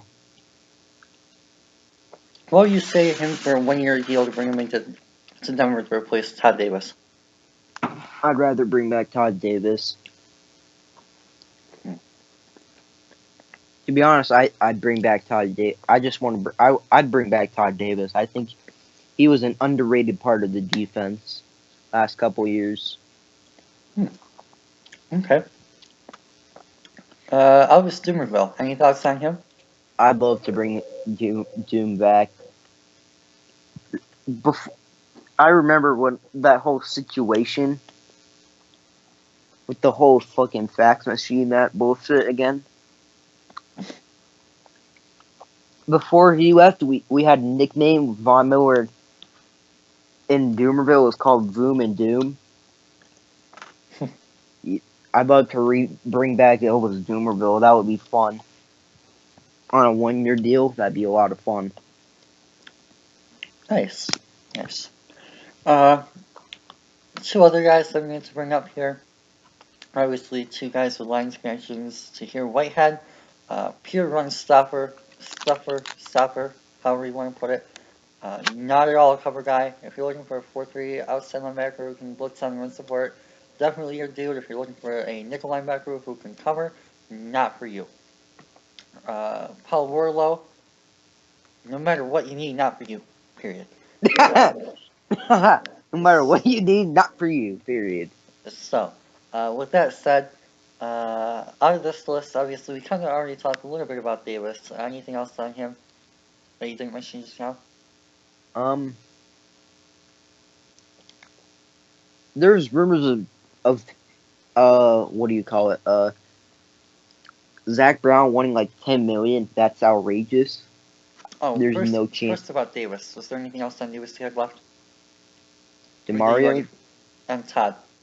No, I'm like, no, I've You said all we said need everything. here. Okay, cool. I'm like, we need to bring it back. End of story. Okay. Yeah, keep going. I just want to make sure that you're done with him first. Yeah, no, Zach Brown wants 10 million. He can get out of here with that shit. Like, dog, he'd be lucky to get like over 5.5. So yeah, no way he gets 10 million. Do you like him though? I mean, he wouldn't be a horrible player, but yeah, he's not worth 10 million. He wouldn't be.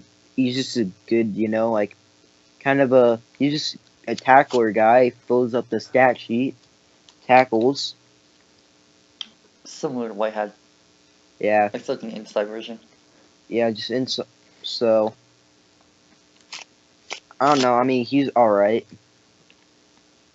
Anyone else on the list for you? No. Alright, then I'll take my shot here. Navarro Bowman, I loved him coming out of Penn State. I have no idea why he was rated as low as he was. He was one of my favorite players in that class. I actually had a first-round grade on him at one point, coming out of Penn. I really, really like Penn State linebackers. I don't know why. It's just maybe they're so technically refined. But back in the Paterno days, they were churning guys out. And I really, really wanted us to draft him at that point. I thought it would be a great 4-3 Mike. Which, before we drafted Jared, obviously, like 5 years ago, we needed. So, I've always been a big fan of his, really liked his talent. Now he went out and balled in St. Rand, so hopefully for him he can have a nice end to his career somewhere. I think he was probably done in Oakland. I think that Green's going to move on from him and bring in some of his guys, maybe even switch to a 4-3. So, if he does go back there, though, I'm really interested to see what he does in Oakland under Green's defense. I think that he could be an interesting fit there. Green will be fired. Green will be fired in 4 years. Or less. Probably. Yeah. 4 or less. I think his career is tied to David Carr, and Derek Carr. I don't think that Derek Carr is a top 10, 15 quarterback in the league. He won a Super Bowl off Tony Dungy's team. Pretty much. So without Tony Dungy, we don't even talk about John Gruden as a possibility to return. Yeah, I think the part of the thing with Gruden is personality, and that whole energy behind him, like getting the fan base inspired with them moving to Las Vegas. They kind of wanted that flashy big name. And I think that Gruden brings that for him. I think he's a good fit for what they wanted to do, but he's not the best coach. Yeah, you mentioned him for a minute there, but Demario Davis, really nice tackling machine. He could be an interesting fit somewhere if he doesn't end back in New York. Carlos Dansby, another guy I really, really liked for a long, long time. I think he's obviously past his prime now at 36, but he was really, really good for a couple of years there. That one year they went to the Super Bowl. He had that nice forced fumble, one of my greatest football memories ever. And I think it was the divisional round of the playoffs. Barkevius Mingo, a pretty interesting potential edge rusher for some teams. It could be a fun guy to watch this year as well. Another standard Cleveland bust. Bust in Cleveland. I don't think his career is anywhere close to done. He's only 27. He had a pretty decent year in Indy. If he goes to a team that knows how to use him, that's not Cleveland, I think he died in Cleveland and respawned in Indy. I think he'll even grow somewhere else. So I'm looking forward to seeing how he can rebound his career and kind of build himself into the player he was supposed to be from the beginning. Going down the list here, a lot of talk about Trent Murphy to Detroit. I don't really know much about him, so I won't comment too much. But apparently he didn't play last year at all. He played 0 games, so maybe a PED suspension or a season-long injury in the preseason. I don't know which of the two, but that's kind of an interesting time to hit free agency. I wouldn't be surprised if he takes a 1-year deal. Jeremiah Adeochu, another guy that's been rumored to Detroit for a few reasons, in part because he's only 25. Also only played in 4 games last year, so interesting to see what he ends up getting paid. And then the 2 older guys here, don't sleep on these 2. Wherever these 2 guys go, Freeney and Harrison, they're getting studs. And one thing that I'm going to say about Dwight Freeney is the first 13 games of the regular season, Ziggy Ansah was one of the worst defensive ends in football. Period. He absolutely sucked. He had like 4 sacks and 3 of them came against Eric Flowers in week 2. And that was like all he did. And then after Dwight Freeney signed with us, through waiver wire, I think it was technically. We picked him up on waivers. Yeah, I think we picked him up and like 2 weeks after that happened, Ansah was using spin moves, Ansah was using rip moves, he was getting the backfield consistently, getting pressure. It was almost like having Freeney there for a mentor, just completely helped him out. Like something clicked with him when we brought Dwight Freeney in. I don't know if it was just him recovering from his injury, maybe the Freeney thing was unrelated, but, I mean, maybe it was Terrell Austin trying to save his job, who knows. But I would like to attribute some of that to Freeney, and what he was able to bring from the experience and mentorship role. I don't think he's an outside linebacker, though. I think you want to put him at 4-3 end like he used to be in the Indy Glory days. But if he goes somewhere and helps a young player out, especially a rookie, and they have like this go off explosion type first year on the scene, like Harold Landry.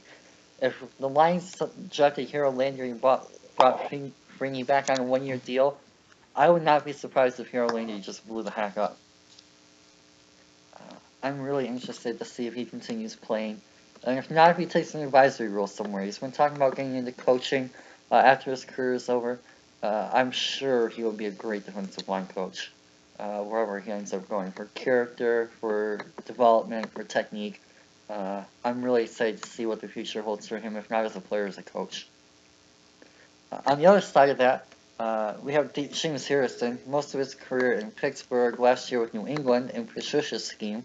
I don't think he's a fit for Detroit despite that, though. 39, another older guy, but again, he came up big in that Jacksonville game.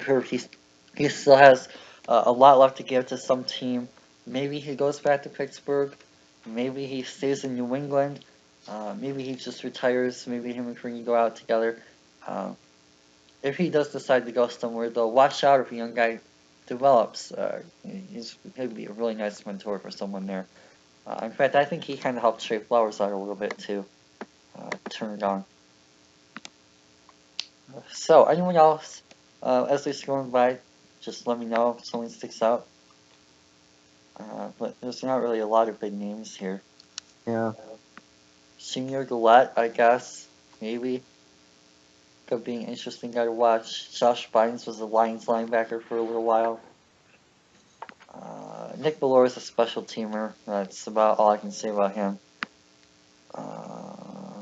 Michael Maudi, I remember he went to Penn State also. He could be an interesting guy to watch in a 3-4.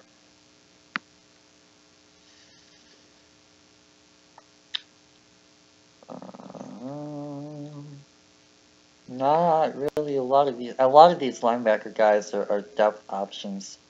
Here we go. As we get toward the bottom, a few more options from the guys on rookie deals. Anthony Hitchens is almost certainly going to Indianapolis to be with Eber Plus again. So we'll just ignore him for now. But Indy fans definitely enjoyed him when you got him. Avery Williamson, Tennessee. What do you know about him, if anything? I knew that I thought he's been a pretty good player for a couple years. Good inside linebacker. And could be a nice compliment in Denver alongside Marshall, maybe. Hmm. Interesting. And a good inside good inside linebacker for a team in a 3-4. Nice. Also only 25. And that the age is nice. Plus for the age too.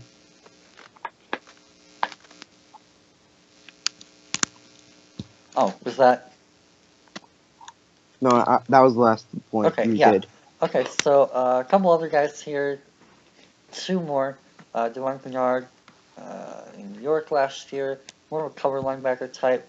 I know Marquise Flowers, I would bet, is probably coming either here or staying in New England. So we'll probably have more on him at some point as well. I'm going to almost assume he signs here at this point. Outside linebacker, edge starter type from New England. Out of all of these guys, who do you think could be the best value signing? I'm gonna go. I'm gonna go Nigel Bradham. Sure, okay. I think for about 6 million, you're Whoa, getting a what? that low?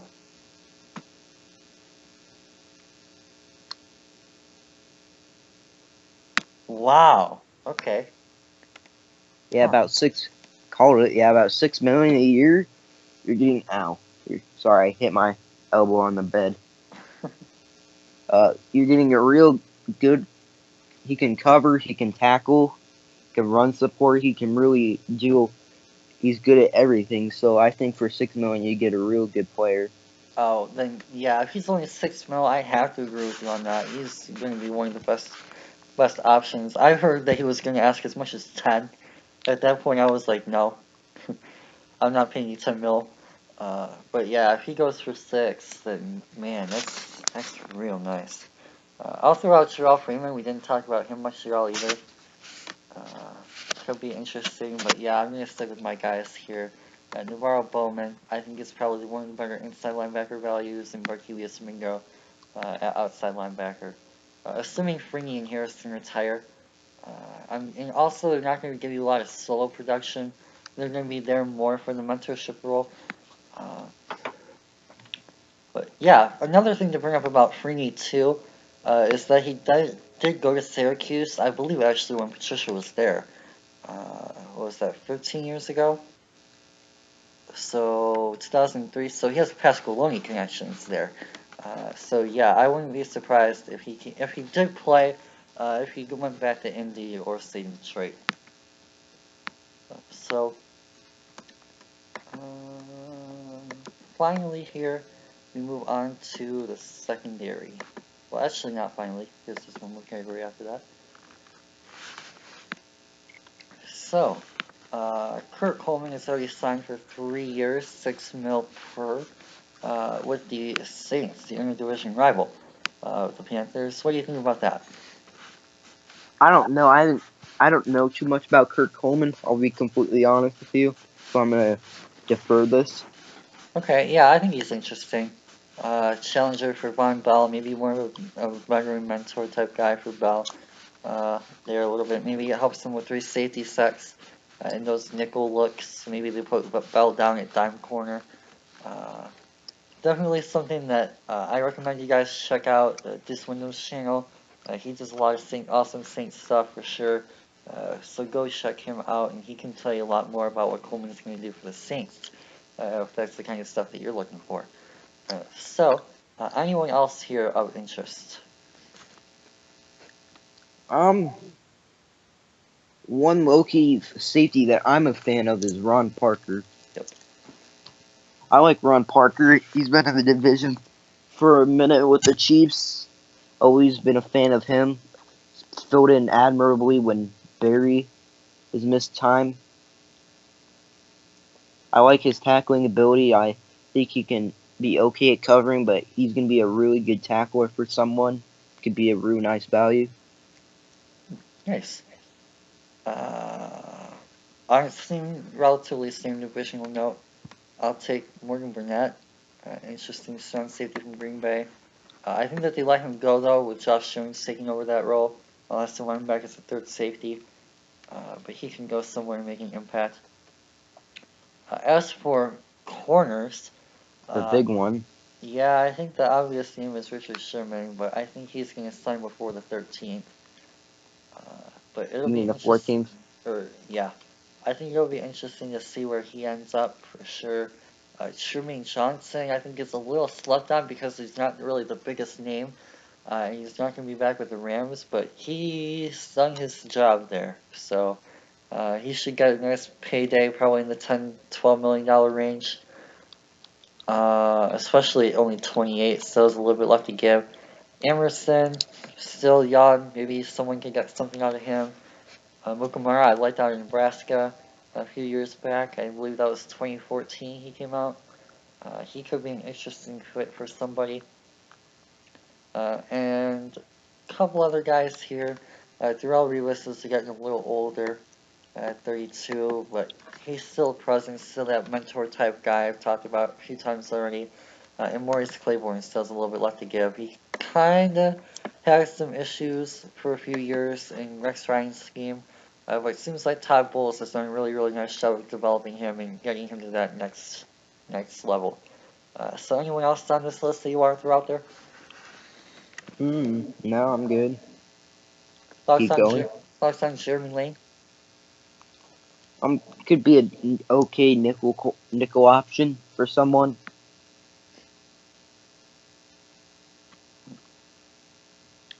Also, Justin Bethel.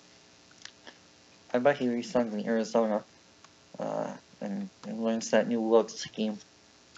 Like someone to keep an eye on. So, anyone here? This little area here. I think the main name right here is the GOAT, Johnson Batamosi. I'm kidding, it's Malcolm Butler. Malcolm Butler's probably the big name here in this group. Good there. You kind of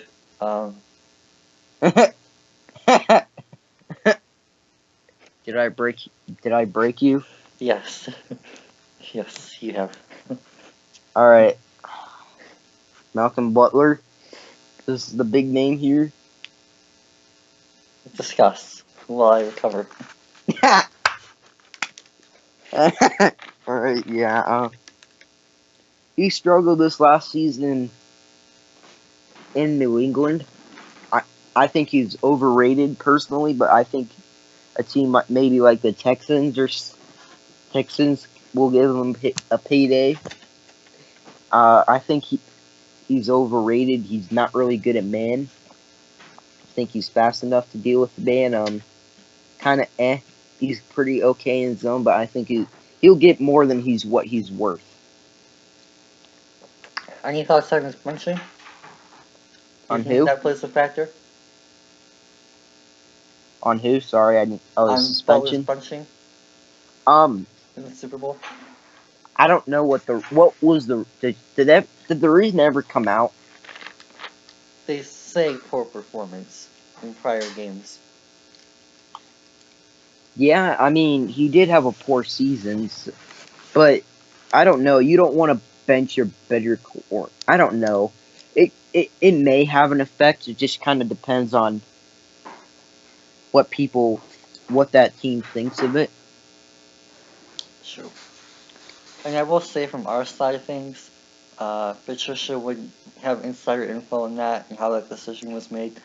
So if we go after him, and we know for sure that was a Belichick thing. If we don't go after him, then maybe Patricia had a role in that. That could be interesting. Or maybe you don't need a corner. Yeah, exactly. Right. So speaking of not needing a corner, one corner that we definitely do not need back is DJ Hayden. Another corner we definitely do not need back is Cheshimosi. That I kind of broke your system by mentioning. Another corner that I don't think has much of a future in the NFL left I should say, is Terrence Newman. He was a great zone corner for a while there, especially in Dallas, but he's kind of past his prime. 40 years old at corner, not really going to hold up too well. I do think Kenny Vaccaro could be interesting somewhere. I think he's probably done in New Orleans, but we'll see. And same thing with Eric Reed. I think he's pretty much done in San Fran. But I thought Eric Reed moved to linebacker. He's still technically a safety. Ah, alright. He's kind of like a dime linebacker. Landon Collins. Like Landon Collins, for those Lions fans out there, Miles Killebrew, Patrick Chung. Alright. Yeah. So, anyone else that you wanted to mention? No, I'm good. Cool. If you see anyone here, just let me know. Alright. Deshaun Shad. Tavon Wilson. He'll probably be back with Detroit. He was for Church's system. Yeah, he's okay. He's not terrible, but he's really not that good. He's not a liability, but he's not going to help the team. Ross Cockrell, I bet he's probably back in New York. That was Spags. Trey Boston. Thoughts on him? He played in LA last year. He's alright. Kinda got benched with, Desmond King showing up. So I'm like, he's alright. Nice. But Jairus Byrd, who apparently replaced him, also in free agency. Yeah. Byron Maxwell. So the Seahawks are losing all three of their corners. Do you think you know what they need this year? Offensive line. Well, yeah, that too. But they have who's their starting corners? Let's take a look. The Seahawks.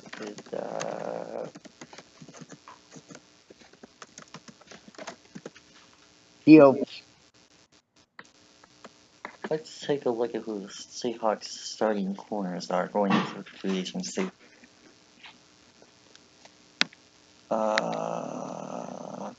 Nico Thorpe. Shaq Griffin. Okay, Shaq Griffin's alright. Left side is Nico Thorpe. And Deshaun Justin Coleman's okay. All the red guys are free agents. So it's really just Thorpe, Maxwell, or not Maxwell, Thorpe, Griffin, and either Elliott or Coleman. Not good. Don't be surprised if they take Josh Jackson round 1, people, if he's there. Alright. Just saying. But yeah, we look at their O-line. Dwayne Brown, Jordan Roos, even Pochich has potential. He can move over left guard.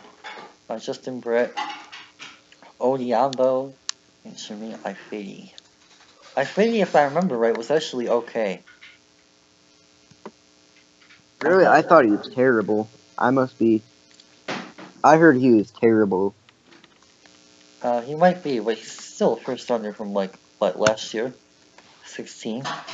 Yeah. I still think he'd be alright. He still has room to grow. Just again with an O-line coach, and he'll develop at some point. So, back to where we were, at the cornerback spot. Still see anyone? Not really.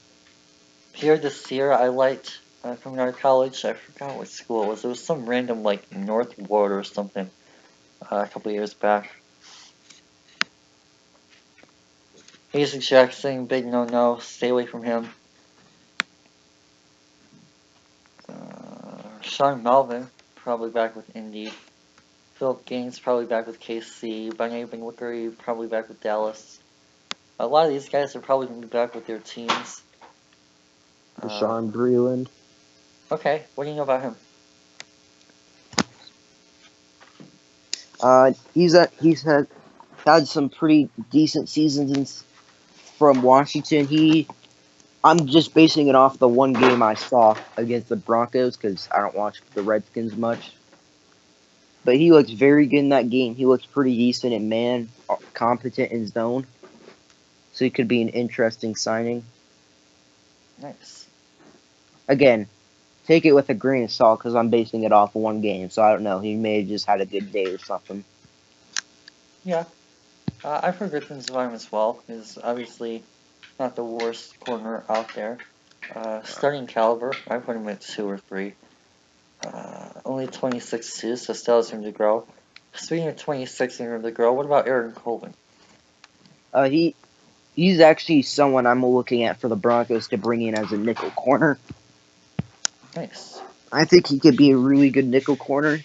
I'm looking to bring him in so we could have and he could play a bit of outside, so we could keep that flexibility of moving Chris Harris to either the slot or keep him outside, whatever we want to do. Interesting. Yeah, Mike. He played. Chris Harris played both the slot and outside, just kind of depended on the play. Nice. Knowing Lawson, I'll throw out there right off the bat. He actually improved quite a bit last year. In his big contract year, he played better than Hayden, which isn't saying much, at outside corner, but he's got a bright future at nickel. I would definitely not be opposed to bringing him back and giving him the slot to challenge Agnew for more nickel time. I don't think he's an outside number 2, though. That's not for him. And he's definitely not a number 1. When Slay went down last year and he had to play, or not last year, in 2016, he had to play number 1. No, he's not a number 1 corner at all. Though it didn't help, to be fair, that we had no one outside of him either. EJ Gaines could be interesting as well from Buffalo. He got traded last year, if I remember right. From KC, I want to say. No, he was part of the Watkins trade. I want to say he was the corner that Buffalo got back for Sammy Watkins. Yeah, they had a separate deal. Really? They used the guy that they got from Watkins to trade for Gaines, I thought. I was like,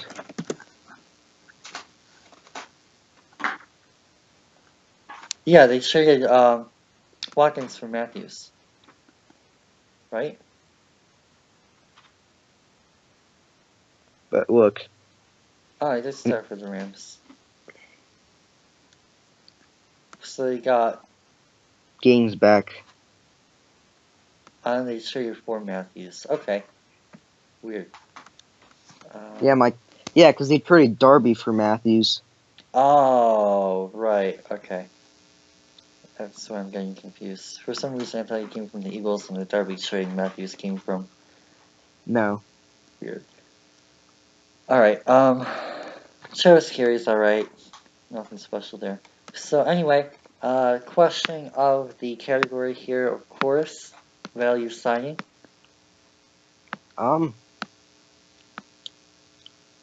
Yeah, I really don't have one here. Ooh, okay. I mean, I just don't. If I had to go, if you force me to go with one, I'd probably go with Eric. What's Eric Reid market value? Probably like 3 mil. Would be my estimate, but my estimates haven't exactly been right so far. 8.5. Definitely not my option. Oh my god, that's way too much. I was about to go with him. He's 8.5. Yeah, he's eliminated. Oh.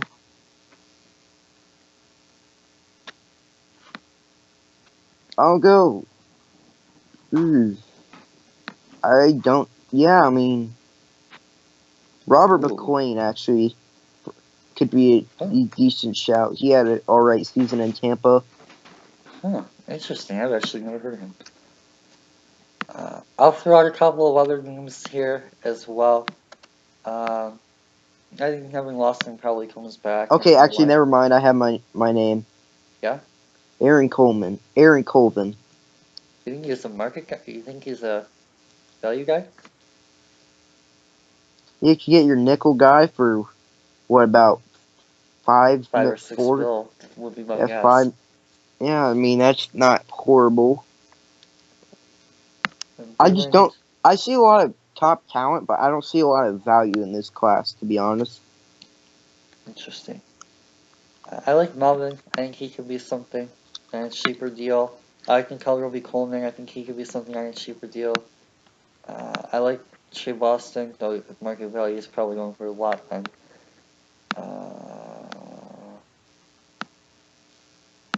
I like Kenny Vaccaro. He could be something. I remember when he came out of Texas. Really liked him. I didn't like him as much as Earl. I liked Earl Thomas better, but Brent Grimes can be interesting. But I think my pick here is probably going to be Brenton McNamara. I still think he's got stuff left in the tank and he'll be able to make an impact. That's a good. That's a pretty good shout. So, finally here, we got the most important position on the football field. Yippee. Special teams. You sound so enthused. Trust me, I couldn't be more enthused. I tried. It's just how tired I am. Yay. Fucking. Let's go, boys. Get in there. I mean, Yeah. I was just referring to the Super Bowl video.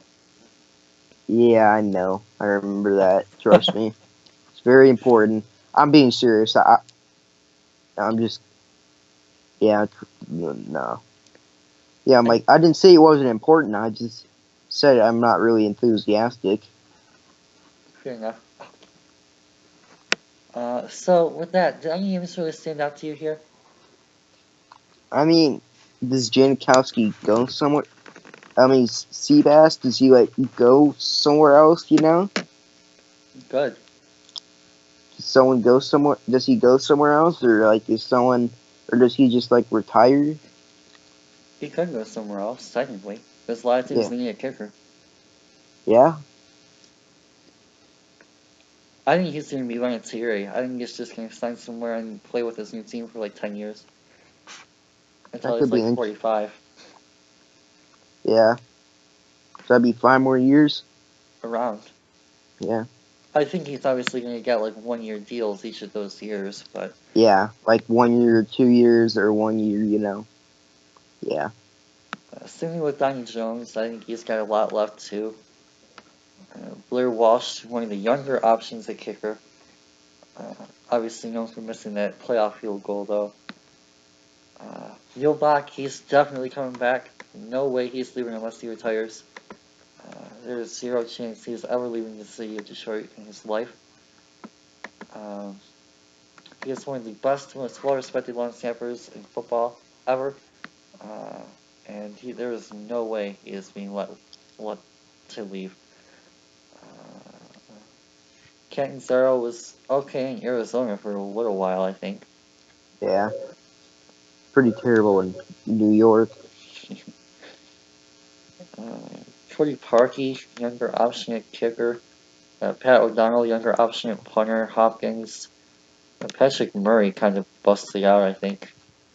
Well, he's a Tampa Bay kicker. What do you expect? That's a rule. If you're a kicker in Tampa, it's like being a coach in Cleveland. You're not gonna. Your career's gonna die. That's not actually true. I would like to argue that there have been several successful Cleveland coaches. One of them I know for sure is Pat Shurmur. Alright. And I'm not talking about... Bill Belichick doesn't count, technically. Okay, fine. But, okay, did you hear about that party of all, the former Browns coaches? Yeah, I heard that. Did you hear the name of the restaurant? No. It was Rock Bottom. Oh, boy. What do you mean Belichick doesn't count? He was there from 96 to 98. or 91 to 98. I mean, I'm just saying that that's not really the old. That's not the Browns. Those are technically the Baltimore Ravens. what?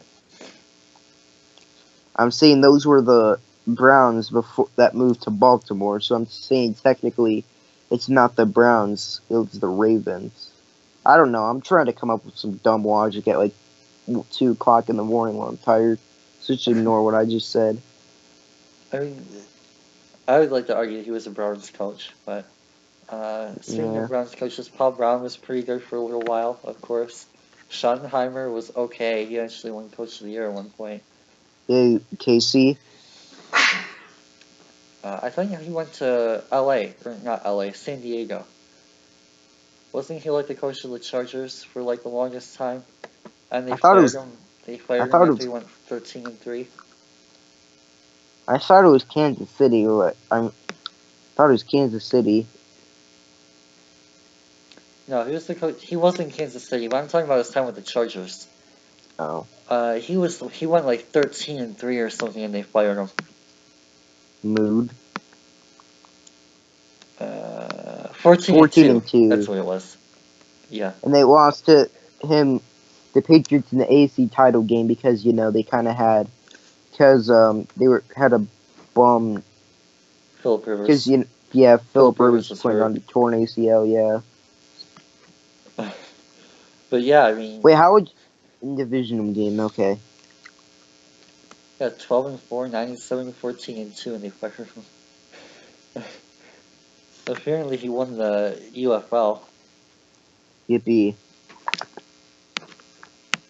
But yeah, he was alright for a few years. He had a couple of good years in San Diego. Obviously, Belichick. Robisky has had a little bit of OC time. I wouldn't exactly call him the most successful, but Romeo Cornell was a pretty good defensive coordinator for both New England and Houston. Kansas City. Now Kansas City, I want to say. He's still in Houston. All right. Eric Bieniemy, I believe, went on to the Jets, and he had a couple of good years with Mark Sanchez. Pat Shermer obviously had a couple of great years with the Vikings the last 2 years. He's now with the Giants, so it'll be interesting to see what he does in his second run through. Patton, I believe, is a DC somewhere now. I want to say it's actually with the Jets. Packers. He took over the Packers gig. So he's replacing Dom Capers out there in our division rival. So yeah, not all Browns coaches are all that bad. Alright. Anyway, so yeah, Tampa Bay Kickers, I can't say this name. No. Nick Folk, Roberto Aguayo, yeah. So, with that, who do you think is going to be the best value signing in this class? Out of every position. What? What? Like out of every position? Yeah. That's tough.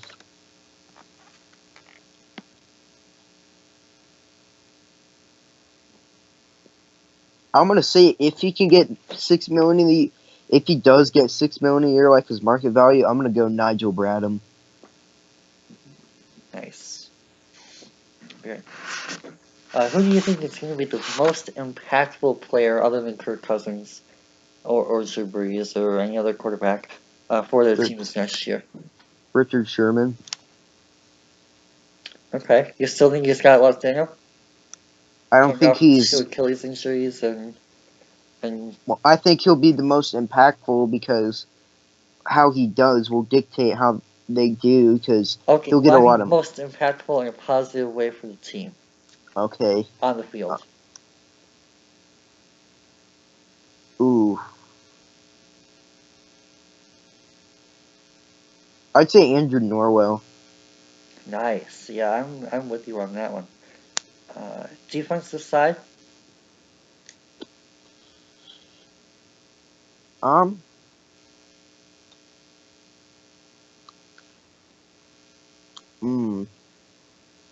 That's tough.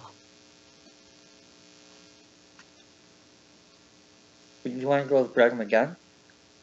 Sure, why not? I'll defer to you on that. I'm gonna go with Terry Poe. Nice interior presence, can make plays against the run in the pass as well. I'm excited to see what he does wherever he ends up.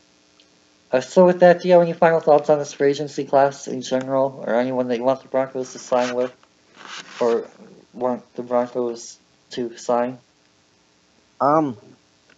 Hopefully, the free agency is as far as the period leading up to it. You know, have some fun with it. Let's see what happens. We can come back, adjust everything with the mocks and everything what every team needs, and just see what happens. Nice. So, out of these teams, these big money spending, well, potentially big money spending teams, who do you think signs the most or the best free agency class? Cleveland. Do you think people would go to Cleveland? They did last year. Why wouldn't they not this year? Because they see all the moves they're doing with Tyrod Taylor, Jarvis Landry, Randall. I'm like, you see that, you would you want to become like potential to be like a Cleveland legend and part of the turnaround? Okay, either them or New York, because it's New York. They usually get some good signings because it's New York. Although they play in New Jersey, which is dumb, but still. Interesting. I'm going to take a different approach to this. I'm going to say the Vikings because I think they signed Kirk Cousins. Yeah, yeah, that's alright. So I think they come away with technically the most flashy class of these guys. What about these lesser cap room teams here? Who can, Michael? What? Who can? Who's going to have the most like flashy, biggest name, most impressive free agency? Probably the Giants with Andrew Norwell. He's probably going to be their only guy unless they cut more people, though. Yeah. You didn't see the class, like the flashiest name. I mean class. Like the flashiest name, this is as a class. Because we already talked about individual free agents, so I'm going for a team.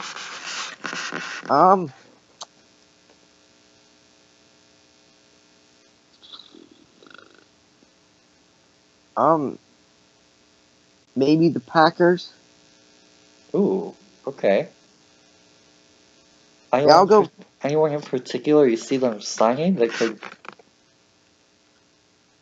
No, I don't have anybody in particular, but I'm just saying I've heard Green Bay is going to be aggressive in free agency, so I think they are a good shout. Yeah, with Louis Sting and Wolf taking over there, basically. Yeah, I guess so. Alright. Out of these whole NFL, what team do you expect to have the best, just however you choose to define best is up to you, and worst, same thing, however you choose to define worst, free agency class, and why? Other than the Broncos or Lions, because we're going to rule those out. I don't think we'll have the best or worst. I don't know. It's kind of hard to tell who's going to have the best and worst, There's so much can happen. It depends on what you define by your best and worst as well. Because, like, for example, the Eagles and Dolphins probably aren't signing anyone. So do you call signing no one the worst free agency? Or do you call a team like the Jets overspending and giving Kirk Cousins $60 million for 1 year a horrible deal? Or so it really depends on how you choose to define worst. I'd say I can't really say a team, but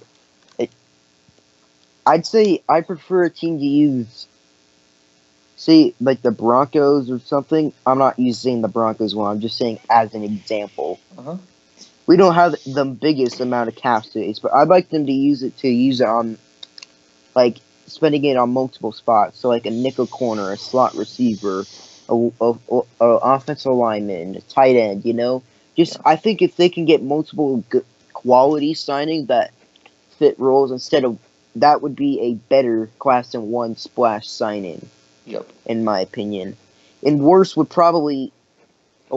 be signing someone way over market price than signing no one. So if I had to take a guess, it would probably be the best could be someone like Seattle because they have an okay amount of cap. They have a lot of holes, so I could see him going a lot of places Oh, with this. okay. I'm just taking a stab in the dark because we really can't guess, you know. Yeah, And but on if the I other hand, they need 10 players to get minimum. So, yeah, exactly. So if they can get like 5, 6, or 7 quality players, that would be a good class. And the worst would probably, if I had to guess, maybe the Jets if they overpay Cousins like to the 60 million or something stupid like that. Again, just a guess because really this is just a shot in the dark at this point. interesting. By that same logic, maybe this is optimistic from a Lions fan. I'm kind of hopeful that Minnesota has the worst class because they overpay for Cousins, or Green Bay has the worst class because they need to really, I want to say, revamp their whole roster outside of Rodgers. And honestly, how much more room can they give him? I mean, if you're going to be paying, how much does Rodgers make now per year? A lot of money. That counts toward the cap? Well, I don't know. About 20 mil. I don't think he's taking less than Kirk Cousins.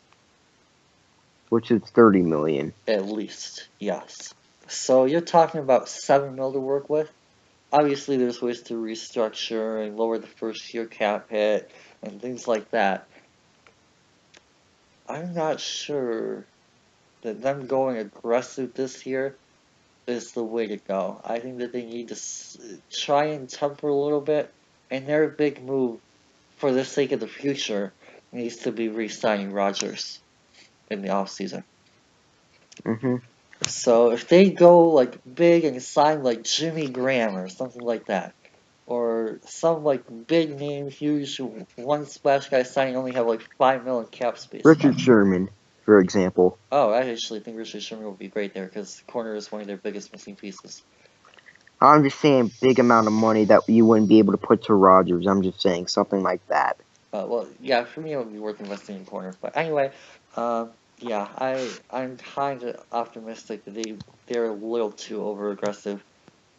As for best for me, I think I honestly prefer their team doesn't really go that big in free agency and kind of just uses their capital to improve themselves in the draft. For that reason, I'm going to go with Buffalo. I don't expect them to make a lot of big time free agency moves with their new regime and McDermott and what's his face? Who? GM. Their GM. I can't think of his name. I don't know. I should know this too. It's not Gettleman. Gettleman's in New York. Brandon Bean. Yes. I thought I was about to say Bean, but I thought he was the one who they fired. Oh, yeah. Oh, maybe it was. Is it? No, they fired Doug Whaley. Oh, okay. Yeah. So, yeah, with their new regime, and especially their draft capital this year, all those picks that they've been acquiring, I think the draft is going to be more key for them, and they're going to look to build that way. So I'm pretty optimistic that they don't go way too overboard and build their team the right way, which is through the draft. So, any final thoughts on these guys? Teams, players, whatever? No, unless you want like a guess on like where certain free agents go. Go I for really it. don't have much. Like name a player. I don't know, Sherman? Okay. Never mind. It's hard to. I'm good. Okay. So with that, thank you guys for tuning in for this one. Obviously, I'm guessing it's pretty long. Yeah, about 2.5 hours almost. So hopefully you guys enjoyed this one. Definitely got a lot out on our thoughts about this free agency class and how this could affect the. Well, actually, you know what? I'll throw this out there. How do you think the free agency is going to affect the draft? I think it'll affect who's picking where. Really? Yeah, I think based on how free agency, you could go see a lot of trade. You could see people trading up to get their quarterback. You could basically it'll affect where the quarterbacks go. Okay. I was going to take a different approach too. I was going to say how this impacts team needs. All right. Well, that I thought that was too obvious of an answer, so I tried to go Okay. something different. Fair enough. So yeah, thanks again, guys. Hopefully you guys enjoyed this. Learned a little bit and got to hear what we think could happen. Yeah. For now, don't forget to like, subscribe, follow us on Twitter, Instagram, and Facebook. Don't forget to subscribe to our YouTube channel, give us a thumbs up, and comment on the video. Let us know who your targets for your favorite teams are, where you think some of the bigger names go, things like that. And yeah, hopefully it's a fun next couple of days, and we get a Yeah, Mike. lot of fun action. Yep. Yeah, Mike, because today was cracking. Yeah, for sure. So with that, don't forget to check out some of our prospect breakdowns so you guys can find out who your team might be drafting as well. And yeah, hope you guys enjoyed those. For now, see you guys again soon. Peace out.